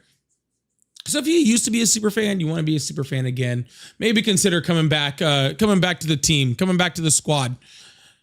All right. Thank you so much. That was absolutely huge. I really, really appreciate that. Thank you guys so much for the support. Again, if you guys like support, we do have super fans, memberships, gifteds on both. Got the Galaxy Live gift goal going on up there if you guys like support that way.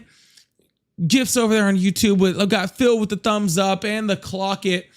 Really appreciate that. All right, we're going to see. We've been going for about 2.5 hours now. We're going to see if we can get another Trump supporter or two to call in or to join the guest request box and keep this thing going. So I really, really appreciate you guys. Thank you so much. Roxbox, if you're still here, I can't believe that first guy I talked to was throwing up certain salutes. Did someone just gift a mystery box? I think someone just gifted a mystery box. Oh my goodness. I can't even. Oh, Ryan, thank you so much. I can't even see it on here. Ryan, thank you so much for the super fan gift box over there. If you guys do want to become a super fan, there is a little box that's up in the corner. That little box will open in exactly 2 minutes and 23 seconds. So if you want to become a super fan, you can click on that at exactly to be the first person to open that. I believe you get a super fan. So heck yeah, Ryan, thank you so much. Big thanks to the chat for Ryan for the gifted super fan over there. Yeah, that's absolutely huge. And if you don't get that one, then you can still become a super fan. So I really appreciate that. I love those little gifted boxes. I think those things are cool. Derek said if I gift membership, so I get to choose who, or is it at random? It is at random. I can't affect that. That wasn't on me. That's just the way that YouTube does it. So I can't help it. Also let you guys know, if you guys are over in the portrait live and the vertical live that looks good on your phone, if you guys do want to watch over on the landscape line, maybe you're watching on an iPad, maybe you want to watch the show on a TV, maybe any of those things, I do have that also up on my channel, so you guys can check that out too, and vice versa for you guys over there on landscape. I like to provide all options for you guys to be able to watch and view the live. So that is absolutely amazing. I really do appreciate you guys, so thank you so much. Yeah, I don't know why YouTube hates Ryan so much. For some reason, Ryan just can't. I literally want to find a way for me to just gift Ryan, because I truly feel like I'm I don't know how Ryan hasn't gotten one yet. It feels almost criminal. It feels almost criminal. It feels almost criminal. That's funny. Well, we don't have any callers right now. I did have some news stuff that I was going to go through, but we have been on for 2.5 hours, but I'm not ready to get off yet. So I guess maybe we'll just hang out for a bit. And wait and see if we get another Trump supporter in here. Plus, I really want to get this thing to 500,000 likes today.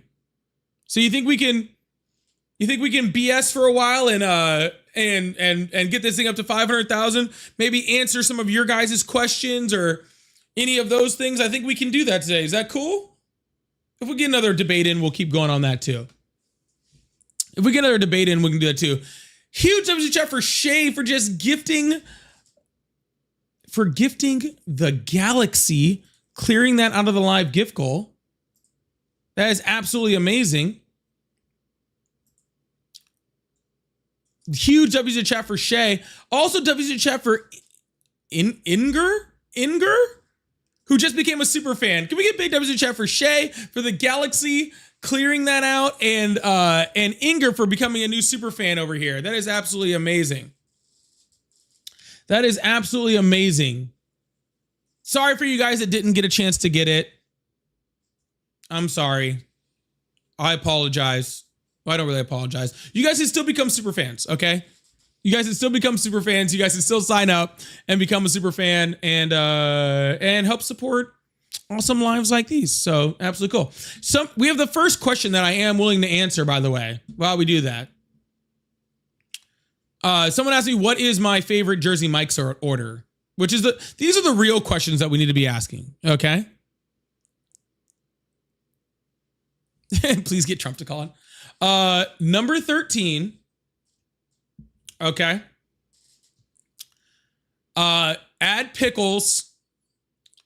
And then I remove the oil and vinegar. Not because I don't like it. I do like it. But I like adding the chili relish. And so I take off the oil and vinegar so I can put on the chili relish. That's my favorite. Number 13. Original Italian. Mike's way minus the oil so I can add the chili relish. That's important. Debbie, thank you so much for the $2 super chat. I said, love your lives. I'm officially a new fan. Thank you guys so much for being new fans. I know there's a few of you that are new and subscribed to the channel. I really, really appreciate you guys being here. Thank you so much. Thank you so much, Debbie, for being here. And anybody else who's new here today. I really appreciate you guys. Thank you so much. That's very sweet of you. And to be gifting. Officially a new fan and gifting. I really appreciate that.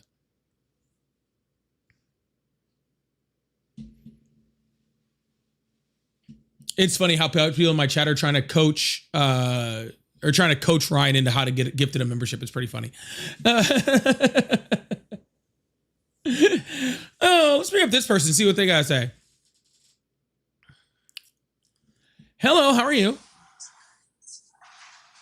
Oh, that sounds like it was an accident. That sounds like it was an accident. That's okay. That sounds like it was an accident. That's okay. Brian told me to check you. I told you to check me out. I love Brian. I love Brian. So I'm not trying to, it's going to sound like I'm tooting my own horn here. And I'm not. I'm truly not trying to toot my own horn here. But I was, I found Brian when he was just starting out. I went up on his page. I think Brian's awesome. I hope his platform just hits high ceilings. So I love Brian. I love his platform. I love what he does over there. I'm a fan of Brian. I go over to Brian's live and hang out quite often. You'll see me over there just in the chat, just hanging out. Yep, I love Brian. Brian's great. Scott wants to know, how did you and Ari meet? Ari and I met on RJ's panel. There's another creator. His name's RJ. For you guys over on YouTube that don't know RJ, because I don't think he's on YouTube. We were on RJ's panel together debating, and that's how I met Ari. Yeah, she was actually one of RJ's mods, and she was up there debating.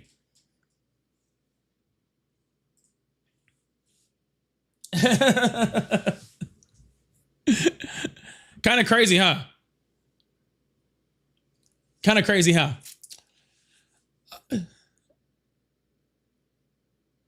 Did I make the first move? Yes, I did. Brian, his name is Brian Rundle. He's a creator. I don't know if he's on YouTube or not. He's on the other app. But I don't know. I actually need to look that up. Is Brian on YouTube? Does anyone know that answer? Someone's asking about Brian. Let's see.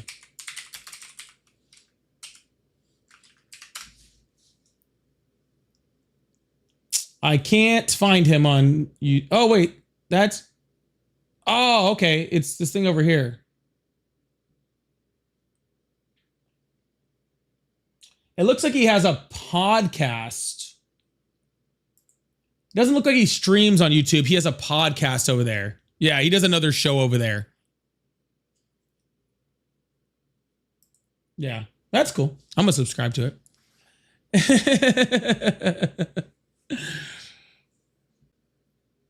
Oh, someone actually called him. Let's see what else we got. What other questions we got? Well, we're trying to get to, we're at 458,000. We're going to get this thing to 500,000 before I get off. I don't care if there's 4 of you in here and I'm tapping the screen myself. Okay? We're going to get this thing. We're going to get this thing. All right, let's see if I can get another question here. Oh, wait, hold on. Do we have a caller? Hello, how are you?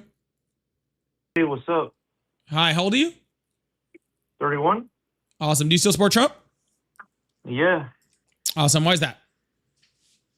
I think his immigration policy has been doing pretty well.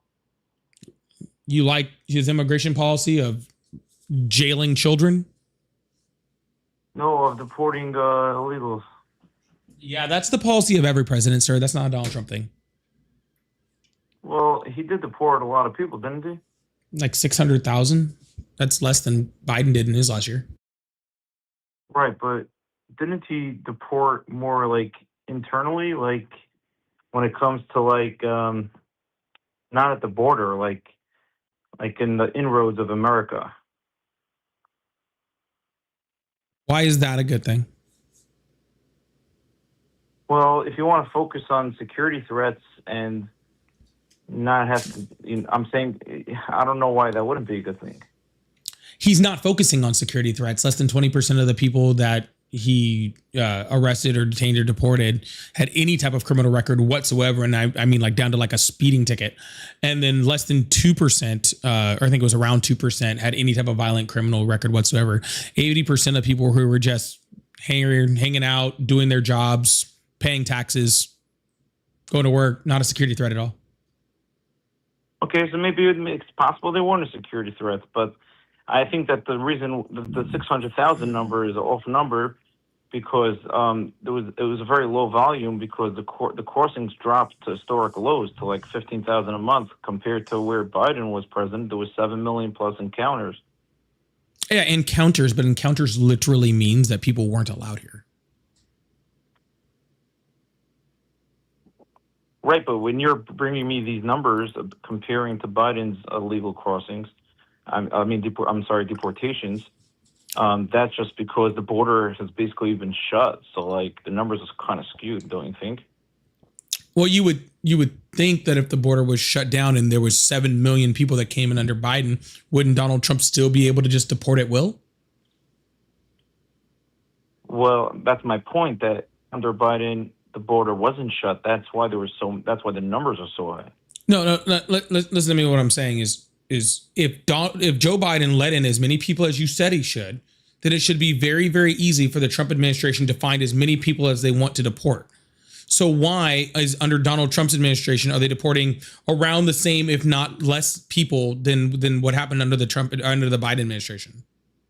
Because maybe the people that were let in under the Biden administration by the border have already been let in, and now they're all over America. So now you have to go and find them. Oh, gotcha. You do realize that there was plenty of people that were deported within the United States under the Biden administration too.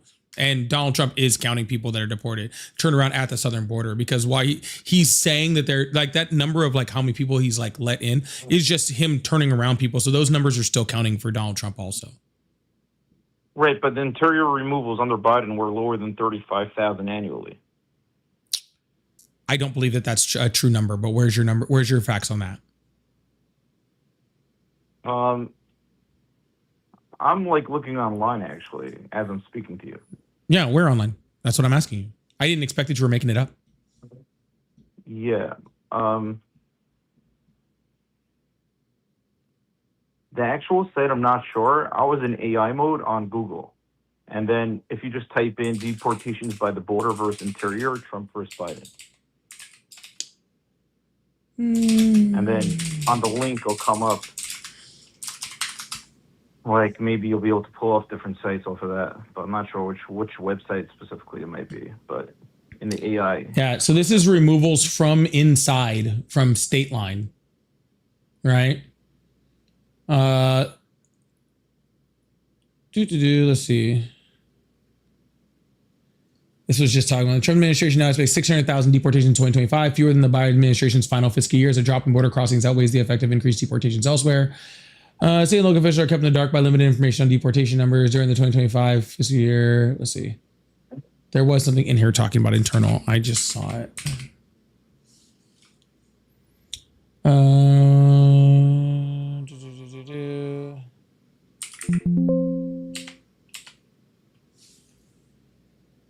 Steep increase in unauthorized arrivals in Biden in international research and back because of business repatriation agreements that permit the administration to direct its focus on immigration enforcement in the U.S. interior. What? Sorry. yeah, it's okay. Yeah, I just typed in deportations by the border versus interior, Trump versus Biden. Yeah, but that's just some AI thing, and that doesn't really tell me anything because it's that's inaccurate all the time, right? So that's why I was asking for your actual source on some of that. Yeah, so I think the Washington Post is one of the links that talks about it, like when you click on it. I just didn't have time to read through each article by itself. Okay. Well, Like, I'll just take your word for it, even migration. though I don't think it's true, but that's fine. Yeah, you got the migrationpolicy.org. I think it's under there also. Yeah, I'm on Migration Policy Institute, and I'm not seeing any of the numbers you're talking about. Well, it does make sense, the actual like logic behind it. Like if Biden's if Biden was more focused on security threats and Trump is more focused on broad interior raids, then there's going to be more people that are going to be getting deported internally, right?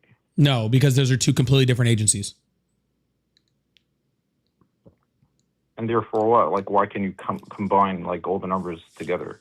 Because the job of ICE is not to protect the border, and the job of Customs and Border Protection is not to deport people from the interior.